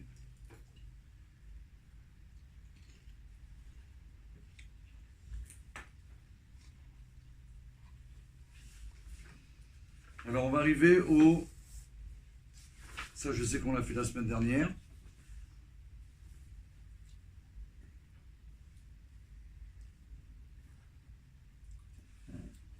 Il y a 10 éléments. En attendant qu'on arrive à où on était, je ne sais pas pourquoi. Avant de dire ça, Hachem, il a décrit l'homme dans des termes différents de toutes les créatures. C'est donc on approche de c'est la création de l'homme et c'est Rosh Hashanah. Donc c'est lié avec aujourd'hui. Voilà pourquoi maintenant je ne trouvais pas, j'ai compris. C'est pour lier le jour de Rosh Hashanah avec maintenant. Quand nous on fête Rosh Hashanah, le peuple juif, c'est le jour de la création d'Adam. C'est pas le jour de la création du monde. Parce que le vrai jour de la création du monde, il était 6 jours avant. Rosh Hashanah, c'est le premier jour du mois de Tishri dans le calendrier juif. On fête la nouvelle année. Mais en vérité, ce jour-là, ce jour est la création de l'homme, Adam Arishon. 6 jours avant, c'est là où il y a eu Bereshit, Bara Elohim, les 6 jours qu'on est en train de décrire, détailler, d'apprendre ensemble. C'était à partir du 25 Elul. 25 Elul, c'est le premier jour de la création du monde. Où il y a eu Bereshit, Bara Elohim, Atashamaim. Pourquoi on fête Rosh Hashanah, le jour de la création d'Adam? Pourquoi le peuple juif, il a choisi ce jour? Dieu, il a transmis ce jour pour fêter Rosh Hashanah. Parce que l'homme, c'est le but de la création du monde. C'est pas le monde. Le monde que Dieu il a fait, c'est pour permettre à l'homme, Adam, de réaliser la volonté de Dieu. Il lui faut un monde. Vous comprenez? Donc c'est pas ça qu'on va fêter. On fête l'homme parce que c'est lui qui doit faire le travail. La preuve, c'est que tant qu'il n'y a pas eu Dieu, Adam qui va demander la pluie, il ne va pas pousser d'arbres et de végétation. Il y avait, mais ils n'ont pas encore poussé, ils ne peuvent pas sortir de la terre. Il faut la prière de l'homme, donc il faut le travail de l'homme. Donc c'est l'homme la créature la plus importante. D'accord? Donc c'était ça qu'on avait vu. Hachem, il consulte les anges avant de créer l'homme, et on avait vu, ça je vous ai ramené un point que j'avais appris dans un Fabringen, que les anges, alors qu'est-ce qu'il dit? Moi on avait expliqué la dernière fois, hein, par rapport au tzadikim. Quand il a demandé au tzadikim si Dieu devait créer le monde, vous vous rappelez? Voilà. Mais là il parle des anges. Après le ciel et la terre, le soleil, la lune et les étoiles, après les végétaux et les animaux, Hachem créa l'être humain. Bonjour. Bonjour. Il y a Shmuel qui m'a appelé. Vous l'avez eu ou pas? Qui c'est Shmuel? Il vous faut les clés pour appeler pour monsieur. Il y a un cours après ce soir. Mais mes clés c'est à moi. Et je sais pas, pour vous laisser ouvert. Ah, je laisse ouvert, de toute façon on l'attend nous quand il vient. Ah d'accord. Oui, ok. oui, on est là, ne vous inquiétez pas. À 5h, on fait la... Il vient de m'appeler, il m'a dit Merci que beaucoup. là. Ok. Dites-lui que je l'attendrai pour le laisser rentrer. Ok. Avec plaisir, merci. Allez, au revoir. Donc après, Hachem créa l'être humain. Pourquoi attendait-il aussi longtemps afin de faire venir Adam à l'existence? Pourquoi il a attendu tout ce temps? Hachem a agi comme un maître de maison, dressant la table à l'intention de son hôte, l'homme. Lorsque la table est mise et que tout est prêt, Lot enfin prend sa place. Alors on peut inviter l'homme. Tant que le monde il n'a pas fait, Dieu, regardez la bonté d'Hachem. Il fabrique l'homme. Il aurait pu fabriquer un homme et il lui dit débrouille-toi. Non, il prépare tout dans le monde pour lui. Venir en aide. Pour lui permettre de réaliser sa mission. C'est-à-dire que nous aussi on doit prendre exemple sur, bien sûr, on doit prendre exemple que sur Hachem. Si on envoie quelqu'un en mission, on doit lui donner toutes les possibilités de la réussir la mission. Sinon c'est pas possible, comment il va faire? Hachem voulait qu'Adam découvre un monde merveilleusement préparé à le recevoir. Voilà comment nous on doit recevoir un hôte à la maison. Qu'est-ce qu'il aime à manger? Quelle boisson il aime? Quel bonbon il aime cet enfant? Quel gâteau? La Rebbetzin, la femme du rabbi, tous les invités qu'elle a toujours eu chez elle, les enfants particulièrement, mais même les grands-enfants, elle se préoccupait de savoir à l'avance c'était quoi le bonbon préféré ou le gâteau préféré ou la boisson préférée ou le repas préféré. Imaginez ce que c'est. On parle d'une reine. Mais ça, c'est pour nous donner l'exemple aussi. Recevoir quelqu'un, c'est pas juste je reviens et on va partager ce que j'ai. C'est bien. Mais c'est aussi faire attention. Qu'est-ce que je peux faire qui va le toucher? Qui va comprendre que c'est mon invité. Ça veut dire je le respecte. C'est pas que je t'ai invité comme ça de passer. Je voulais te faire plaisir, mon ami. Sois le bienvenu. Oh, comment tu savais que j'aimais ça? Mais c'est mon plat préféré. C'est mon gâteau préféré. Voilà. Là, ah, le cœur il est touché. L'homme fut créé le dernier afin de pouvoir surestimer son importance. S'il avait été créé le premier, il serait pris pour... Roi du monde. Voilà, exactement. Là, il est le dernier. C'est-à-dire le moustique, il a précédé. Donc, dès qu'il y en a un qui se prend trop, Hachem dit oh, calme-toi. Le moustique, je l'ai fait venir, je l'ai créé avant toi. Ah, d'accord. Un moustique. Si quelqu'un fait preuve d'arrogance, on pourra lui rappeler. Voilà. Même le moustique fut créé avant toi. Hachem n'a pas permis à Adam d'assister à la création afin qu'aucun hérétique ne puisse prétendre qu'il avait eu un associé dans l'œuvre de la création. Dieu, il aurait pu faire que Adam, c'est le premier homme, et il est à son image le premier, et il est fabriqué des mains de Dieu, si on peut dire. Il ne vient pas d'une maman et d'un papa, Adam, le premier homme. D'accord? Donc il aurait pu, puisque c'est un être particulier, c'est l'homme, véritablement, lui montrer toute la création. Il ne l'a pas fait, Hachem. Il nous dit pourquoi. D'abord, est-ce qu'il est obligé de nous le dire?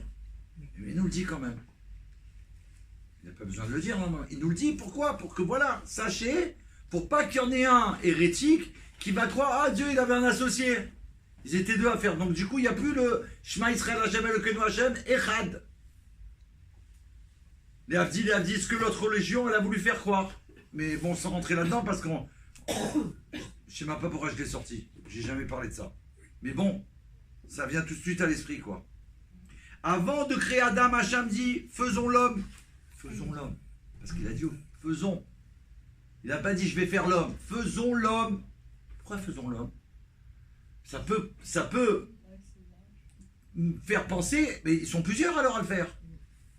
À l'image d'un chef d'État, conférant avec ses ministres avant de promulguer un décret, Hachem agit après avoir consulté ses anges. Donc il a consulté ses anges et il dit aux anges, c'est lui qui va créer l'homme. Faisons l'homme. Mais il parle à ses ministres. Lorsqu'il dit faisons l'homme, il s'adressait aux anges pour solliciter leur avis à ce propos, justement. Il voulait savoir ce qu'ils pensaient, les anges. Qu'est-ce qu'il fait? Ça a été dur pour nous d'arriver là. Quand tu dis ça, après tu dis oulala, on n'est pas arrivé comme ça ici, hein. C'est pas simple, c'est pas simple. C'est pas le fruit du hasard. Voilà, exactement. Les anges émirent deux opinions divergentes.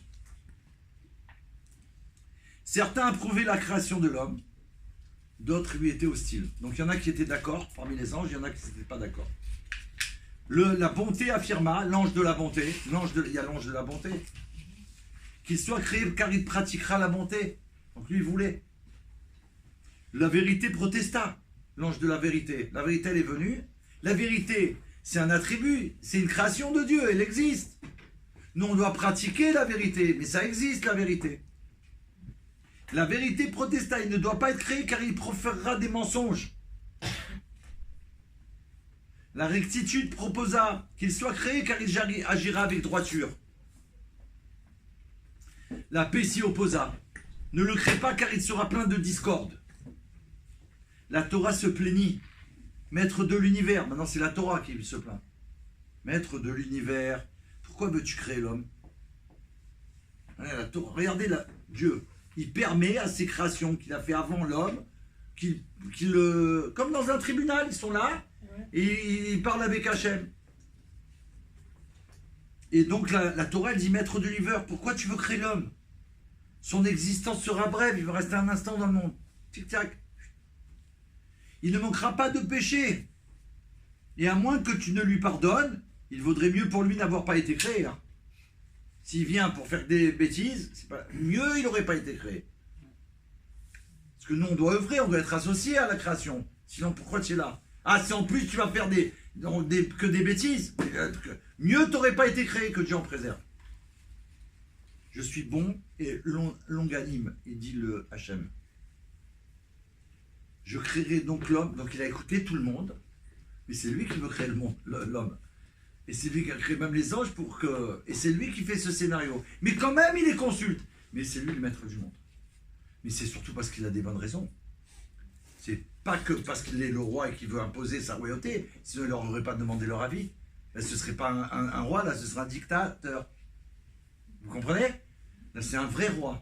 Il leur demande vraiment. Mais lui, comme il a les arguments, qui sait ce que l'homme il va finir par faire, amener Mashiach dans le monde, qui va révéler Dieu, qui va amener cette bonté infinie à toute la création, et cette connaissance d'Hachem.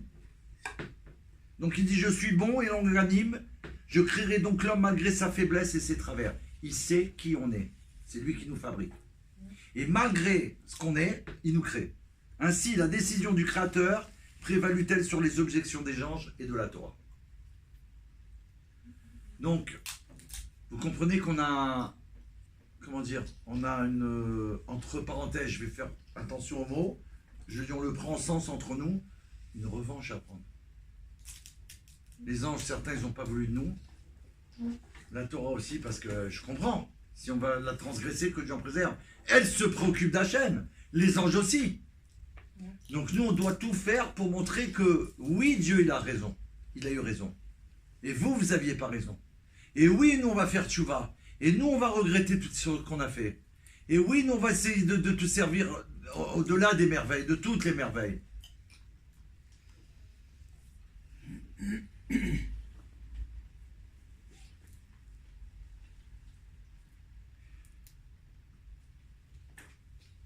Hachem, il a écrit la Torah sous la dictée... Moshe Rabbeinu, il a écrit la Torah sous la dictée d'Hachem. En hébreu, Moshe et Hachem, je vous l'avais déjà dit. Moshe en hébreu, ça s'écrit même Shin et quand on l'écrit à l'envers, ça fait Hachem. C'est pas que Moshe est Hachem, certainement pas. Mais il est le représentant véritable d'Hachem. C'est pour ça qu'en lui, il porte vraiment le Hachem. Moshe, quand il écrit la Torah de Dieu sous sa dictée, il écrit, à l'audition du verset, quand Hachem, il a dit à Moshe, faisons l'homme, quand il a dit rien que faisons l'homme, Moshe, il s'est crié, maître de l'univers. Pourquoi donnes-tu aux hérétiques? Parce qu'on a dit tout à l'heure, quand on a dit faisons l'homme, on a dit ça pose problème. C'est aux anges, il a dit les hérétiques, ils vont dire, ah, il a un associé. Faisons l'homme, il s'écrit à maître de l'univers, pourquoi donnes-tu aux hérétiques l'occasion de se tromper et de déduire de cette forme plurielle qu'il y a plus d'un seul qu'un Dieu? Tu dis faisons, ça veut dire qu'il y a plusieurs dieux pour fabriquer l'homme. Donc Moshe il s'écrit, et ça, imaginez Moshe le niveau qu'il a pour se permettre de parler comme ça à Hachem. Et surtout comment Hachem il est au-delà de tout, de la bonté et de la miséricorde, d'accepter qu'un simple mortel, bien que c'est Moshe, il puisse lui parler comme ça, et il accepte avec bonté, générosité. Écrit comme je te l'ai dit, lui répond Hachem. Si quelqu'un veut se tromper, qu'il se trompe. Qu'il se trompe. Hachem, il donne la possibilité qu'on se trompe. Ben oui, sinon, c'est plus un monde. Si tu peux plus te tromper, alors on est des robots. Vous croyez que Dieu il a fait ce monde pour qu'il y ait des robots? Les robots, c'est les hommes qu'on les fabrique. Pourquoi on fabrique des robots? Pour qu'ils aident mieux l'homme, que comme il n'aura pas les tâches qu'on avait à faire de ménage, de ci, de là, on s'occupe d'étudier la Torah et de pratiquer les mitzvot. C'est que pour ça qu'il va y avoir tous ces robots. Et qu'on en a déjà. Vous comprenez ou pas? Donc c'est nécessaire. Si moi j'utilise ce robot que j'ai acheté, c'est-à-dire cet argent, pour ce robot, qui va me laver toute la maison, m'aspirer tout, sans que j'ai rien à faire à part d'appuyer le bouton, et que grâce à ça, je vais prendre du temps pour étudier la Torah, alors l'argent que j'ai mis dedans, c'est une bénédiction. Si je l'ai acheté le robot pour regarder la télé ou je sais pas quoi faire des trucs, c'est du gâchis que j'ai fait là. Écrit comme je te l'ai dit, lui répond Hachem. Si quelqu'un veut se tromper, il se trompera. C'est son libre arbitre. C'est à toi de réfléchir. Tu es un être humain, tu as un intellect, tu réfléchis, tu vas réfléchir, tu vas choisir la voie que tu vas prendre. Un homme place... Pardon. J'ai formulé ce verset au pluriel, Hachem il dit à Moshe. Pourquoi il lui dit? Afin d'enseigner une leçon aux êtres humains. Un homme placé au fait du pouvoir juge habituellement inutile de prendre l'avis de ses subordonnés. Il explique. Et normalement, un homme, quand il va juger, lui, il est le premier en haut, il va juger, il ne va pas dire « Qu'est-ce que tu en penses de mon jugement? Il est bon ou oui, il faut changer? Qu'est-ce que vous en pensez ?» Lui, il se prend supérieur, il donne le jugement, c'est tout. Dieu, bien qu'il est le créateur du monde, le maître incontesté de toute la création, de chaque créature, qui sait tout, donc c'est sûr qu'il ne se trompera jamais, qu'il ne s'est jamais trompé pour l'éternité, il demande conseil. Il veut nous montrer comment nous on doit faire. Nous, déjà, on ne comprend rien. Nous, qu'on ne connaît pas grand-chose. On ne va pas dire non, c'est comme ça, j'ai raison. C'est sûr que c'est ça. Je suis sûr que c'est ça. Donc, Dieu, c'est pour ça qu'il a dit continue à écrire. Parce que Dieu, il veut transmettre une leçon au monde. Vous suivez? En étudiant ce verset, il s'amenda. Car le Créateur lui-même ayant donné corps au monde supérieur. On parle des mondes supérieurs, Dieu, il a créé les mondes supérieurs. On ne parle pas que de ce monde dans lequel il est. Celui-là, c'est le monde le plus bas. Et imagine tous les autres mondes qu'on ne connaît même pas. Et quand même, il a consulté les anges avant de créer les mondes. Tous les mondes. Hachem enseigna ainsi à Moshe que la mauvaise interprétation de la Torah ne provient pas d'une conception intellectuellement fausse, car l'hérésie prend sa source dans une aberration de caractère. Hachem a dit, si quelqu'un veut se tromper, qu'il se trompe. L'homme qui veut à toute force interpréter la Torah de manière erronée trouvera toujours un prétexte pour le faire, il trouvera toujours une raison. Vous comprenez? C'est ça qu'il a voulu dire. Celui qui voudra raconter des blagues, il pourra le faire. Il va dire que lui, il interprète la Torah comme ça, Chas v'Shalom. Si ce n'est à cause des mots faisons l'homme, ce sera pour une autre raison. Donc là, il a donné une autre raison, Hachem. J'ai pas fait ça pour qu'ils sont... Ah, toi tu me dis que mais si, quand ils vont lire ça, ils vont se tromper. Celui qui veut se tromper, il se trompe. Ça veut dire que celui qui veut aller dans l'erreur, c'est parce qu'il a choisi d'aller là-bas. C'est pas parce qu'il n'a pas compris. Il a choisi d'aller dans la route de Galout. Et il veut, en plus de ça, amener les autres avec lui. Parce que comme il sait que c'est pas le bon chemin, alors il veut entraîner le maximum de monde, comme ça il fait tomber tout le monde. Regardez comme c'est terrible que Dieu en préserve. C'est pas que lui, il dit, moi je sais que je suis dans l'erreur. Je leur fais croire que c'est ça la vérité, et je les embarque tous avec moi. Comme ça, moi je vais mourir, mais aussi ils vont, que Dieu en préserve.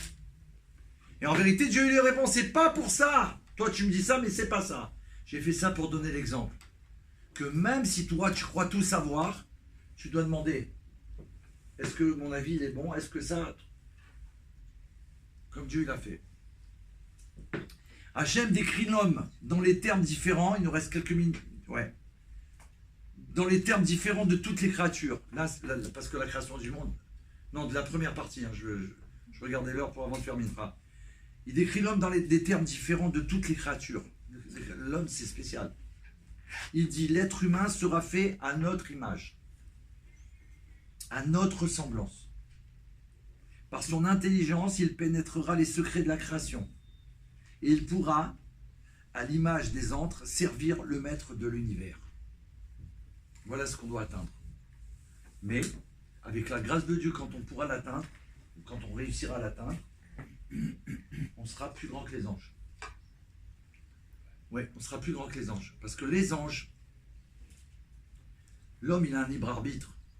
L'homme, il a un Yetzer Hara qui l'empêche de faire la volonté de Dieu. Donc si nous, on arrive, et on va y arriver avec l'aide de Dieu, on va être plus grand que les anges. Donc on pourra servir Dieu comme les anges, c'est-à-dire ce qu'ils font eux, qui est incroyable, qu'on voudrait faire, qui servent sans arrêt que Dieu, il sait tout ce qu'ils font tout le temps. Ils n'ont pas d'autre occupation, sauf quand ils sont missionnés par Dieu. Moshe, Dieu il a envoyé 3 anges à Abraham, ils ont été missionnés sur terre. Il y en a plein qui sont missionnés sur la terre pour venir faire des missions. D'accord? Déguisés en hommes et tout, tu vois. Nous, on va être comme des anges, mais on va rester hommes.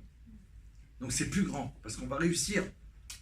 Alors qu'on est plus bas qu'eux, c'est ça que je veux dire. On est beaucoup plus bas qu'eux, si on peut dire, puisqu'on est le dernier niveau en tout en bas, et quand même, on va les dépasser complètement. Parce que notre Yetzer Hara, on va pas le tuer, c'est pas ça le but, c'est le dompter. Utiliser, parce qu'après, quand tu deviens ami avec lui, quand tu lui as prouvé que, ben, là, tous les Yetzer Hara, ils sont là au cours. Quand on fait 2-3 heures de cours, ils sont là. T'as compris? Avant de venir, non, je suis fatigué, j'ai attrapé un rhume, j'ai ce truc, il pleut, ça c'est le Yetzer. Quand t'es là déjà, il voit qu'il a tout fait pour t'empêcher, t'es là, il est avec toi, il peut pas sortir. Hein. Il n'a pas le droit de sortir, il est avec nous. Quand il est avec nous, il étudie. Et qu'est-ce qui se passe? C'est expliqué dans la Chassidoute, ça. Hein. Qu'est-ce qui se passe d'après vous? Imaginez, le Yetzer Hara est là, et lui il aime tous les plaisirs du monde, et là il kiffe, c'est pour ça qu'on lui donne à manger.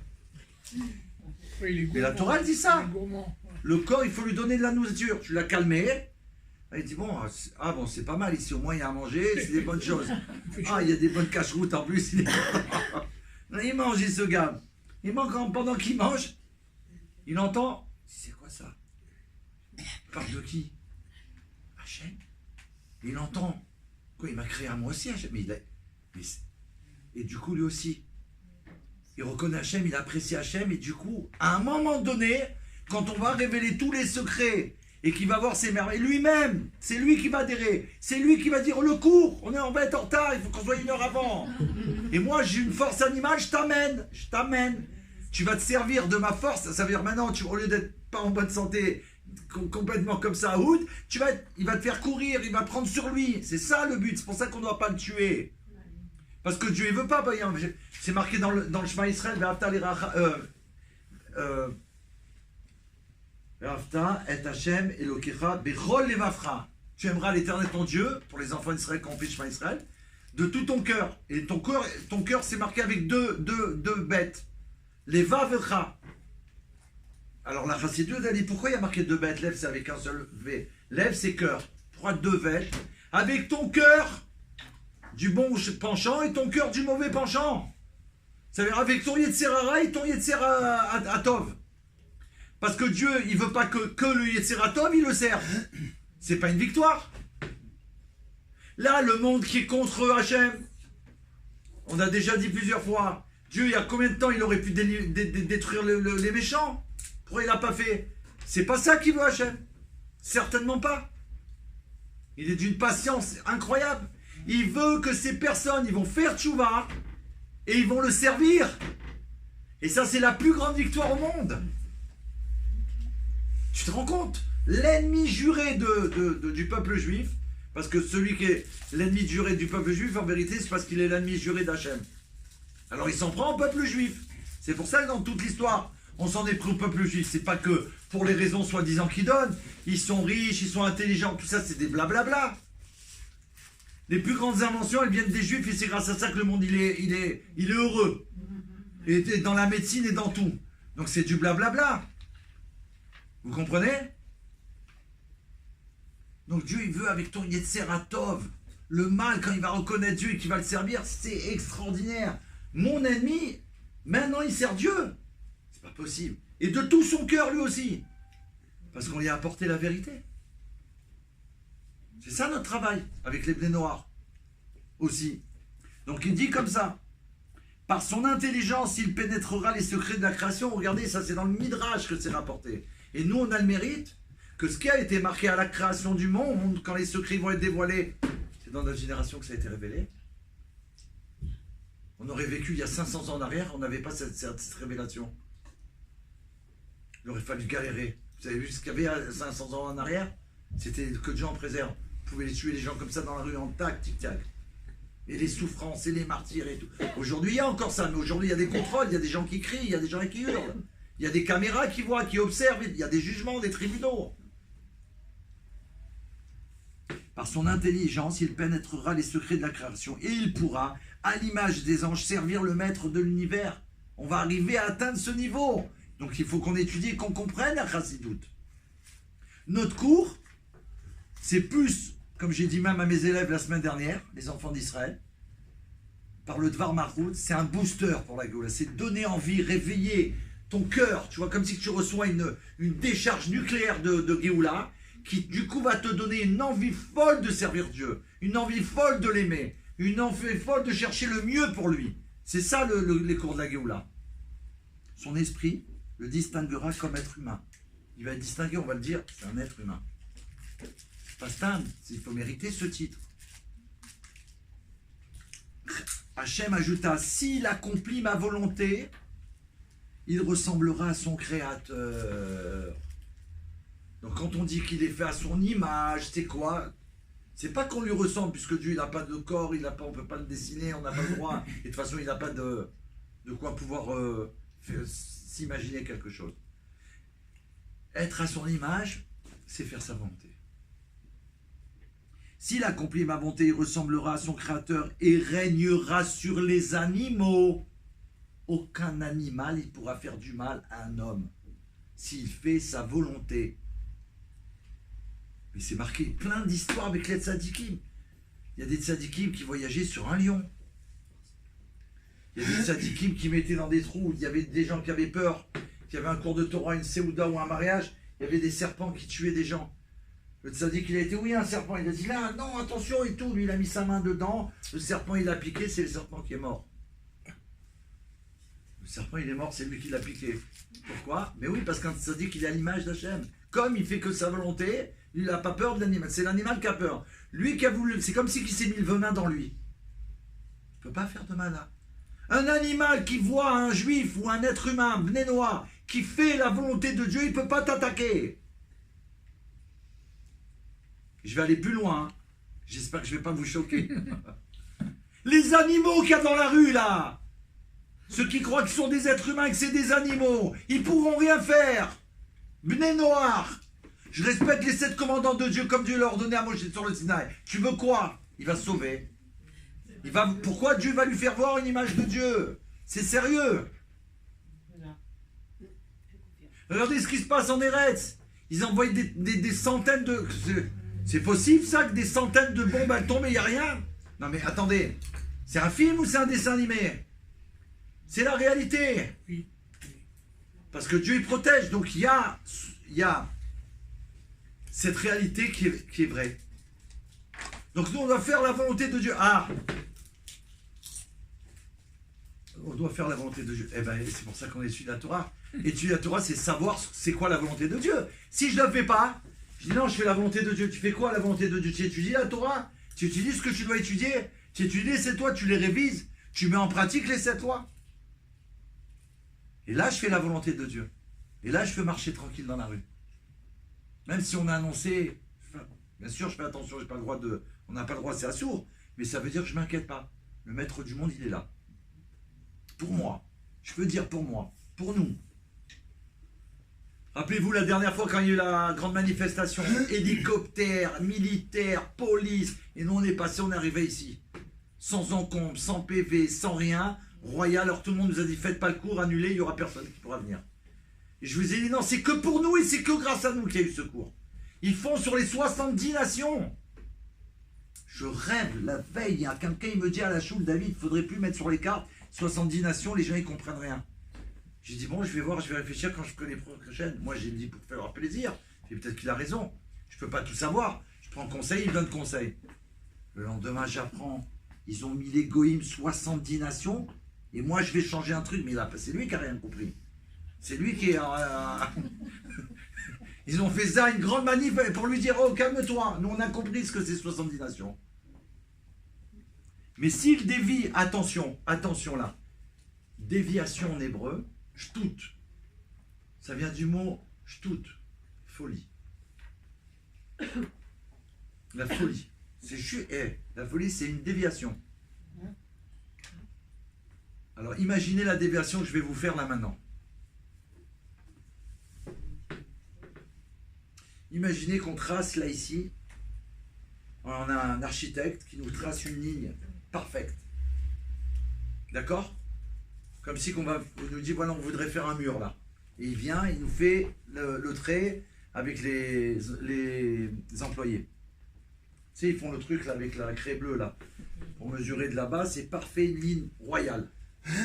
Donc imaginez cette ligne. C'est quoi une déviation? Une déviation, c'est un petit truc comme un cil. Imaginez un cil, c'est fin un cil, ou un cheveu. Vous avez vu comment c'est fin? Hein? Bon, même s'il est bouclé, c'est pas grave, on le redresse. On ne prendra pas celui de Nina, on prendra quelqu'un d'autre. Il est fin, droit comme ça, on le met droit. Il est royal, on le pose sur la ligne. Regarde, il est droit là. Je fais contrôle à tout le monde. Ok, c'est droit. Maintenant, venez, on prend un appareil pour un microscope. Et on va voir qu'en fin de compte, le cil n'est pas si droit sur la ligne qu'on le voit comme ça. Et que si on trace de ce cil qu'on voit au microscope une ligne pour montrer qu'en fin de compte, à peine, mais à peine, ça veut dire c'est microscopique. Ça veut dire, si on a un peu le truc, on ne verrait pas. Et que de cette position qui est à peine une déviation, on pourrait faire un trait, d'accord? Mais on va le faire, le trait, vous voyez, on va s'apercevoir, plus on va monter dans l'espace, si on peut dire comme ça, c'est une image que je donne, hein. 304. Au bout, on arrive à 380 degrés. On a fait le tour du monde avec cette déviation. On a mis tout en l'air. C'est pour ça que la Torah, elle est précise. Il y a 7 lois, il a dit non, moi je fais les 10 lois. Il n'y a pas 10 lois. C'est les goïms qui ont inventé ça. Ils ont voulu prendre la Torah pour vous dire que vous n'avez pas. C'est pas 10 lois que vous avez si vous en avez 7. Derrière tout ça, il y en a plein. Mais il y a 7 commandements qui sont en rapport avec les 7 lois, les 7 couleurs de l'arc-en-ciel. Avec les 7 sentiments. Donc ça correspond, ça fonctionne. Mais aujourd'hui, heureusement qu'on a la chassidut, parce qu'on a des preuves de tout ça. Que c'est tout millimétré, ça veut dire c'est vraiment au laser. Donc la déviation, ça veut dire attention, shtout. La folie, on doit l'utiliser dans la Torah que pour la divinité. Shtout de Gdusha. Puisque la folie existe, elle a sauvé David Améler, hein, le roi David. Grâce à la folie, il a été sauvé une fois. Il a dit à Dieu, pourquoi tu as créé, il a osé dire, David Améler, au maître Dieu, pourquoi tu as créé la folie? Il a dit, David, bientôt tu me diras toi pourquoi. Baruch Hashem.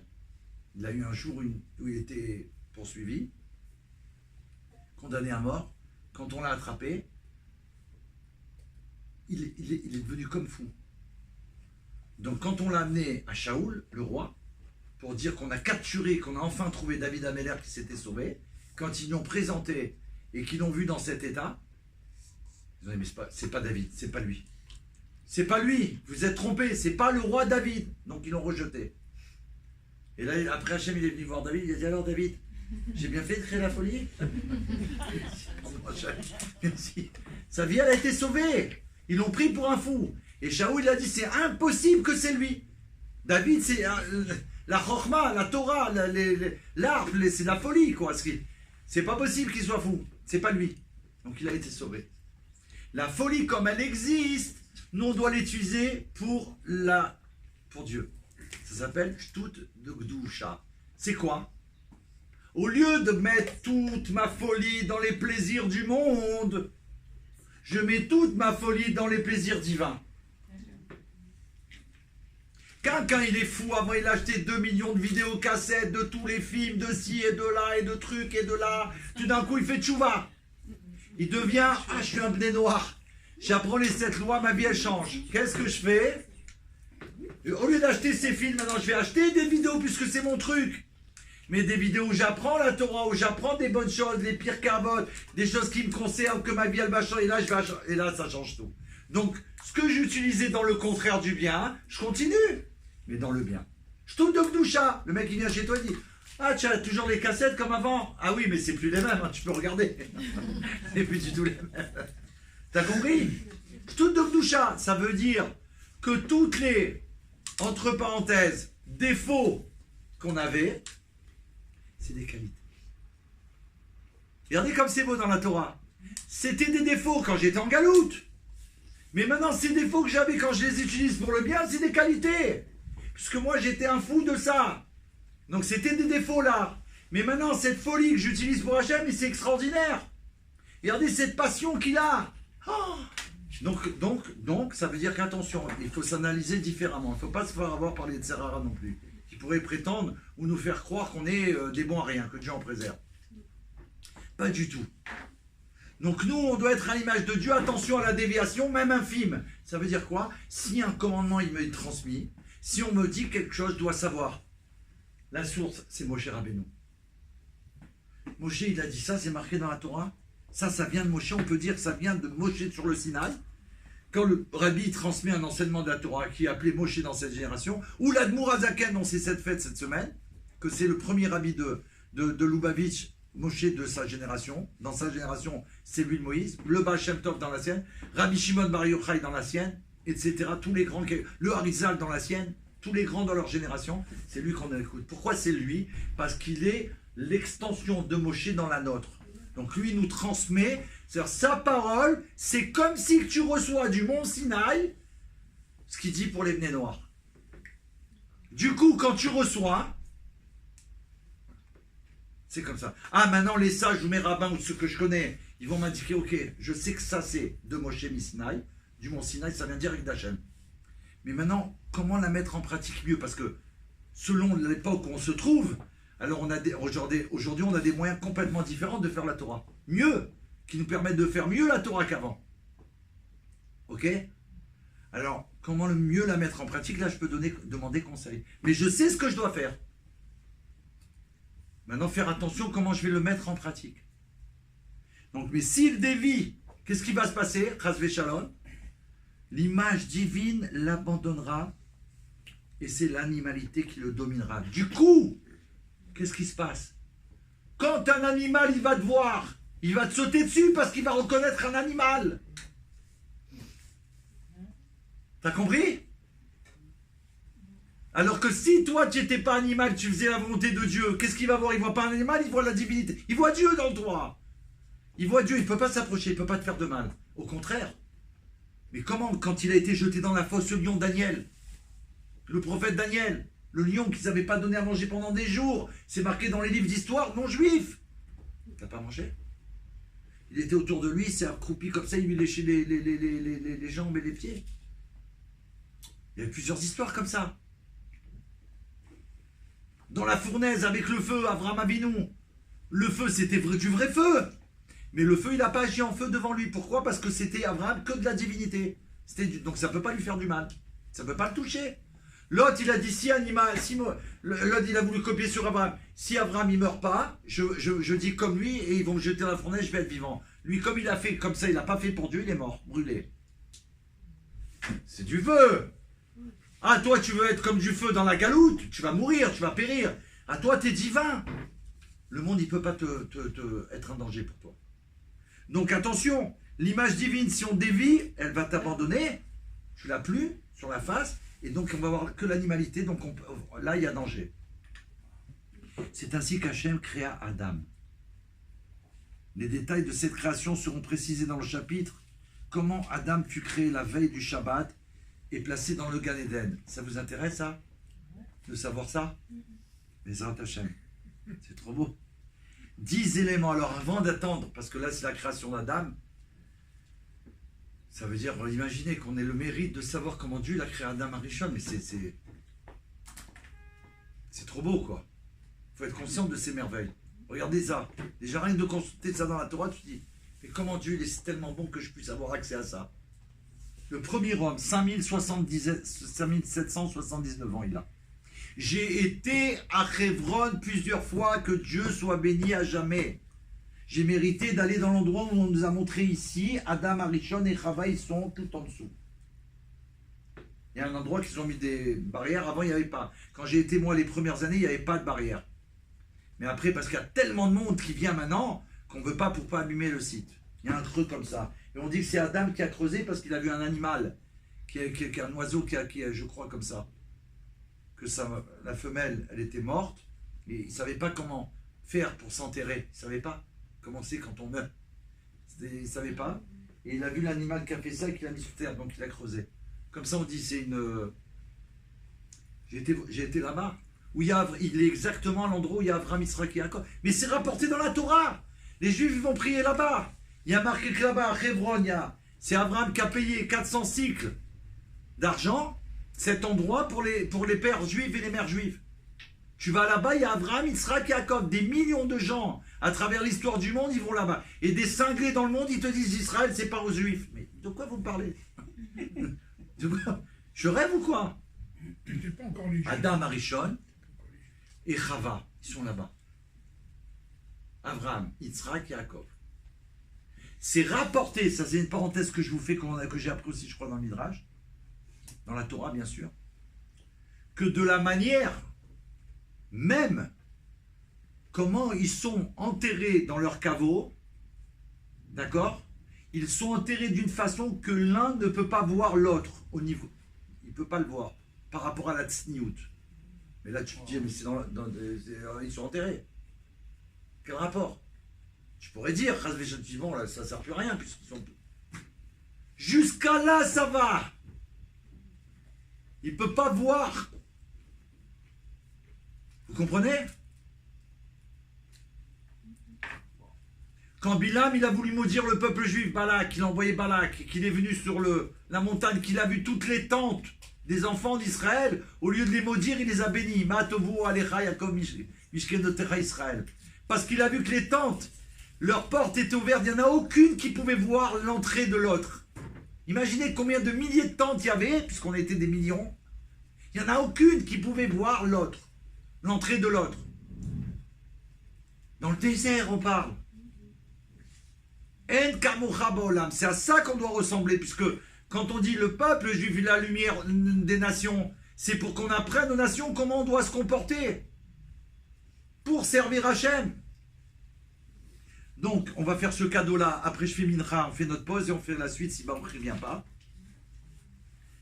C'était sympathique, là. Hein? Ah oui, Bon, oui. Hachem, hein. Ah, merci. Hein. Merci Hachem, hein, merci à vous. Donc, je vais vous donner ce cadeau-là. 10 éléments, ils ont été créés la veille du Shabbat au crépuscule. 10 éléments que Dieu il a créés à la veille. La veille du premier Shabbat, avant d'achever l'œuvre de la création, donc avant de terminer toute l'œuvre. 6e jour, c'est Adam, le but de la création du monde, et après le repos. Dieu crée le repos. On va apprendre après qu'est-ce que ça veut dire le repos. C'est pas que le repos du Shabbat. Qu'est-ce que ça a amené dans le monde? D'après la Chassidoute, on a appris qu'est-ce que c'est. C'est extraordinaire, vous allez voir. Avant d'achever l'œuvre de la création, Hachem créa 10 miracles à venir. Il a préparé pour plus tard. Mais juste avant le repos de la première semaine, de la création du monde, avant le crépuscule du Shabbat, il fallait qu'il soit présent dans les fondements de l'univers. Ce qu'il a créé, il fallait qu'il soit déjà là. Même ça veut dire plus tard. Il fallait qu'il soit dans la création déjà. Alors, il fallait qu'il soit présent dans les fondements de l'univers. En vertu du principe, il n'y a rien de nouveau sous le soleil. Sachez qu'il n'y a personne. Aujourd'hui, il y en a plein qui prétendent être des créateurs. Dans la mode, dans la musique, dans la photo, dans la vidéo. Créateur. Rien du tout. LO 000. Il n'y a aucun créateur. Le seul créateur, c'est Dieu. Nous, grâce à la création du monde, de Dieu et de tout ce qui existe, la matière, on va fabriquer, on va transformer les choses. Mais on a la matière première que Dieu nous a donnée. Enfin, ils sont créateurs pour certains dans la doucha. De quoi? Ils peuvent être créateurs, mais dans la doucha. Non, mais ça veut dire, le créateur, il n'y a que Akadosh Baruch Hu. Il va créer le monde, et à partir du monde et de cette matière et de cette matérialité du spirituel, on va pouvoir fabriquer des choses. Bien entendu. Ouais, vous comprenez? Ah oui, oui, oui. Donc là, il dit, pourquoi il a fallu qu'il fasse ces 10 créations qu'on va dire maintenant, avant le repos du Shabbat?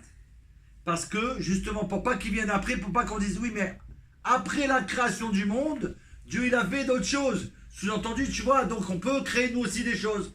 Comme ça, là, en nous disant ça, les miracles eux-mêmes ne constituent rien de nouveau, car leur potentialité fut inhérente à la création, ça veut dire qu'il n'y a personne qui pourra prétendre faire quelque chose ou créer quelque chose, puisque tout a été créé avant que le Shabbat, on rentre dans le Shabbat, le premier du repos, tout ce qui va exister plus tard, à jamais, ça a déjà été tout mis en place par Akadosh Baruch Hu. Ces 10 choses sont 1. L'ouverture de la terre. À un moment donné, quand elle va punir certaines personnes, il va y avoir une création qu'on va dire nouvelle, à ce moment-là, mais c'était déjà créé par Dieu justement à ce moment-là. L'ouverture du puits. Alors là, je pense que c'est le puits, je crois,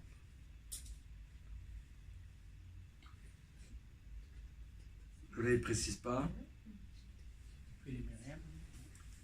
Je ne sais pas de quel puits il parle justement. Ah, il va le dire après. Voilà, c'est ça. Bravo.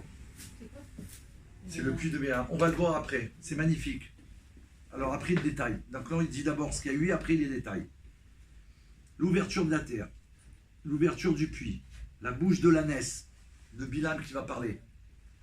Ça a été prévu avant. Une ânesse, elle ne parle pas. Il a créé une bouche d'une ânesse qui va parler à un moment précis pour la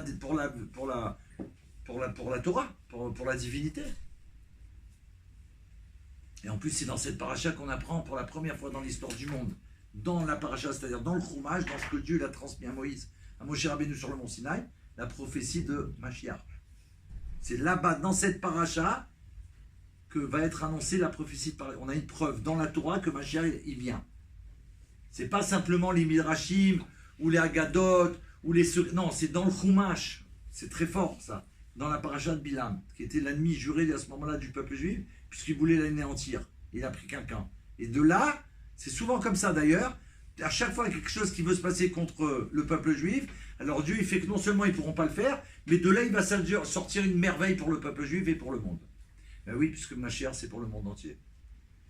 L'arc-en-ciel, Dieu il a créé à ce moment-là aussi. La manne céleste, la manne qu'on va manger 40 ans dans le désert, et qui a un fût qui est caché dans le... qu'on va retrouver, qui est caché où il y a l'Arche Sainte. Que mon ami, c'est un grand mot ce que je dis, que l'explorateur qui aurait été reçu par le rabbi Menachem Hager Vendin Jones, il avait découvert l'endroit où il y a ici l'Arche Sainte. On l'a empêché d'aller là-bas. Il y a un homme qui a découvert où c'était, par des recherches. Un non-juif, qui est resté bné noir. Ses enfants sont devenus juifs, parce qu'ils ont vu que c'était la vérité. Mais lui, il ne s'est pas permis. Pourquoi? On l'a dit, c'est pas la raison principale. Sa raison profonde, c'est qu'il voulait servir Dieu tel qu'il était. Mais une fois, il a dit, et il a fait comprendre que s'il avait été juif, personne ne l'aurait écouté après. Les mêmes recherches qu'il a fait, il les aurait fait en tant que juif, personne ne l'aurait écouté. Les recherches qu'il a fait en tant que non-juif, aller dans le Sinaï et faire des recherches pour donner des preuves que la Torah elle est vraie, là on l'a écouté. Tous les ans, il fait une démonstration, une conférence mondiale aux États-Unis auprès des chercheurs. Donc ça existe, imaginez. Quoi? C'est incroyable ou pas? Des preuves. Donc ça, il a trouvé une fiole d'onction avec l'huile et des centaines de kilos d'encens. D'encens qu'on utilisait dans le Beth Amikdash, dans le Mishkan. Imaginez. Et d'autres choses. La manne, donc la manne, il y a un pot qui est gardé, un fût, qui est gardé près de l'Arche Sainte, d'accord, qu'on va retrouver. C'est-à-dire qu'au moment où on va retrouver l'Arche Sainte, normalement on va la retrouver, et on va retrouver le fût de manne pour montrer au monde que ce qu'il y avait dans la Torah et ce qu'on a mangé dans le désert, que les gens ils ont rigolé, c'est vrai, on a une preuve, et elle est restée intacte. Et on va retrouver le bâton. Là, c'est pas le bâton, et on va trouver le bâton de Moshe. Ce bâton de Moshe, il est spécial. Comment? Des 10, ouais. Oui, ouais, là c'est parmi les 10. Le bâton de Moshe va être retrouvé. Ce fameux bâton, qui, si je ne me trompe pas, il a été fait par Dieu et qu'il a été donné à Adam Arishon dans le Gan Eden. Et il a été transmis jusqu'à la Géoula. On va le retrouver. Avec ce marchand qu'il a mis dans l'eau. Mais il a été donné à Adam d'abord. Et on va trouver le chamir. Cet animal, tout petit, minuscule, il s'appelle le chamir. Comme un des présidents, un premier ministre du peuple juif, qui était il n'y a pas longtemps, Yitzhak Shamir. Le chamir, c'est un animal qu'on a découvert, qui a été créé justement à ce moment-là, que pour le moment du Beth Amikdash. Pourquoi? Parce qu'à l'époque, vous ne connaissez pas? Non. Ok. Le chamir, c'est un petit, il y en a qui, je crois que c'est comme un poisson, ou qu'il y a dans l'eau en tout cas. Le chamir, il a été créé par Dieu, il était posé quand on l'avait, Shlomo Ameler, il a réussi à l'attraper, d'accord? Mais il faut voir, il y a une histoire de folie de ça. C'est spécial. Le roi Shlomo, avec toute son intelligence, il a été obligé d'attraper le Samer même, ça veut dire celui qui est le représentant du Satan sur terre. Il l'a attaché avec des chaînes et le nom divin pour qu'il lui dise où se trouve le chamir. Il était en France. C'est vrai? Ouais. Je peux pas en dire plus là. Non, parce que c'est un autre cours, quoi. C'est pas ça. Hein.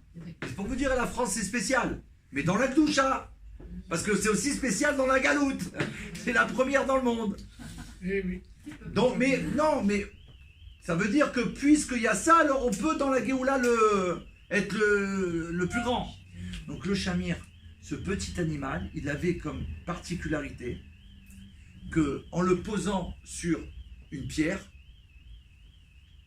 les montagnes, il coupait des pierres, ou alors les pierres qu'il y avait dans la mer, des gros blocs, hein, je parle. Le chamir, tu le mettais dessus, le simple fait d'être dessus, la pierre, elle se... Ouais.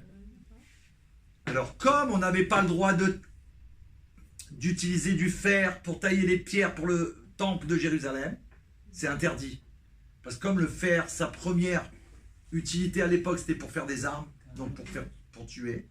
Donc on ne peut pas utiliser dans l'endroit le plus saint, la maison d'Hachem, quelque chose qui a été utilisé pour la mort, même si ce n'était pas une arme. Le fait que la kavana, l'intention des premiers qui ont fait ça, c'était pour faire des armes et pour faire tuer. Donc on n'utilise pas le fer dans le Beth Amikdash. Regardez la puissance d'Hachem. Dans la maison d'Hachem, elle est pure à tous les niveaux. Et ça veut dire que c'est chez toi pareil. Si tu dis chez moi, je vais faire un truc où ça va être mon endroit où je prie Hachem, je ne peux pas prendre des choses qu'on ne sait pas qu'ils ont été utilisées pour quoi faire. Je trouvais un meuble dehors. Tiens, je vais le prendre, il est beau, je vais l'utiliser. Ils imaginent qu'ils ont fait de l'idolâtrie chez eux, les gens. D'où tu sais? Ou d'où tu sais pas? Je sais pas. Je prends un truc moins neuf ou je vais le fabriquer moi, mais je ne prends pas de là-bas, même s'il est beau, même si on me le donne. Je sais pas, je connais pas moi. Je rentre pas dans la galoute. Ça va jusqu'à là. Ça c'est entre nous, hein. Donc le chamir, comme on ne pouvait pas utiliser, on n'a pas le droit, c'est pas on n'a pas le droit. Dieu il a créé le chamir, Shlomo Ameler il savait, et il a fait des recherches pour l'avoir. Il y a toute une histoire merveilleuse où il a réussi à avoir le chamir. Et le chamir, donc il mettait, alors quand ils avaient des blocs de pierre, selon la mesure qu'il voulait, le chamir il mettait dessus, comme il traçait, ça coupait, mais attention, ça veut dire c'est, comme on dit aujourd'hui au laser, mais imaginez un bloc, une montagne. Et les pierres, regardez jusqu'à aujourd'hui le temple qui est là-bas, les pierres qu'il y a dedans, c'est des pierres de 10 et 15 mètres. Hein. C'est impossible pour les hommes.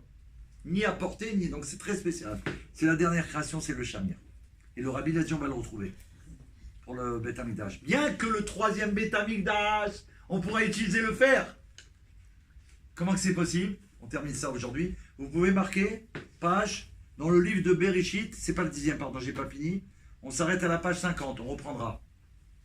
On détaillera les 10 choses, donc il en reste 3.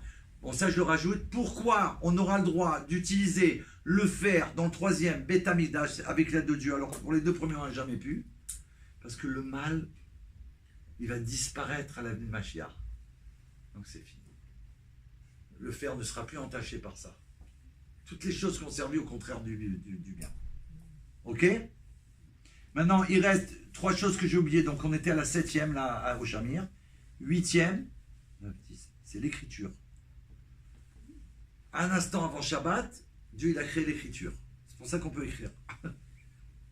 Qu'on a pu découvrir comment écrire. Après, dans toutes les langues. C'est une création d'Hachem, l'écriture. Qui va être donnée qu'un homme, il va réfléchir un jour, etc., etc. Mais ça a été créé avant au crépuscule du premier Shabbat. 9e chose, la gravure. Graver. Pourquoi? La gravure, c'est important. Parce que Dieu, quand il a donné les tables de la loi au peuple juif, il a marqué Chakika, la gravure. Elles ont été gravées à l'intérieur. De part et d'autre, on pouvait voir la Torah. Ça veut dire, celui qui était de ce côté, par exemple, vous êtes là, vous voyez marqué les 10 commandements, les juifs, ils voyaient de ce côté-là. Ceux qui étaient de l'autre côté de la montagne, ils les voyaient à l'endroit. De chaque côté, on les voyait à l'endroit. De chaque côté, même si c'était un cube, de chaque côté, on la voyait à l'endroit. Parce qu'elles sont divines, les tables. Ces tables de la loi qui ont été brisées, on les a gardées dans l'arche sainte. Et les 2e tables de la loi qui va aller chercher Moshe, qui va obtenir les 2e tables de la loi, on les a gardées aussi. Et le Sefer Torah que Moshe il a écrit, le premier qu'il a écrit lui, le seul qu'il a écrit, celui qu'il a écrit lui, de sa main, parce qu'en tant que roi, un roi il doit écrire 2 Sefer Torah, un pour le peuple et un pour lui, qu'il doit toujours avoir avec lui. C'est pour ça que le rabbi il en a un petit à lui, compris dedans pour les fêtes, il le sort. C'est la ruée vers l'or quand il sort. D'accord? Pour l'embrasser, pour l'approcher, simplement. Celui de Moshe Rabbeinu, il est aussi gardé dans l'Arche Sainte. Imaginez qui c'est Moshe. C'était juste pour vous dire ça que j'ai rajouté ça. Il y a les premières tables de la loi que lui il a eues, les 2e tables que lui il a été chercher, et le Sefer dans l'Arche Sainte. Vous comprenez pourquoi le monde il a toujours voulu l'Arche Sainte? Qu'ils ne pourront jamais avoir parce qu'ils peuvent disparaître un instant. Mais c'est pour dire la folie. La folie. Que Dieu soit béni pour la première partie du cours sur Bereshit. J'espère que ça vous a plu. Merci Hachem. Et on fait une petite pause. Et c'est possible de faire une petite pause pour la vidéo aussi. La 10e chose, c'est l'étape de la loi. Ah, pardon, Khazak. J'allais oublier le plus important, l'étape de la loi. C'est la 10e création du monde. Donc on voit qu'il y a l'écriture, Dieu va écrire l'étape de la loi avec son doigt, c'est rapporté. La gravure, elles vont être gravées. Et quoi? L'étape de la loi. 10e création avant le crépuscule du premier Shabbat, l'étape de la loi. On va retrouver bientôt Bezrat Hashem. Donc bye bye, c'était le premier cours de la Géoula sur Bereshit. Pour les Bnei Noach, on fait un coup, on mettra un titre après peut-être. Et après on fait la 2e partie. Je vous laisse un instant.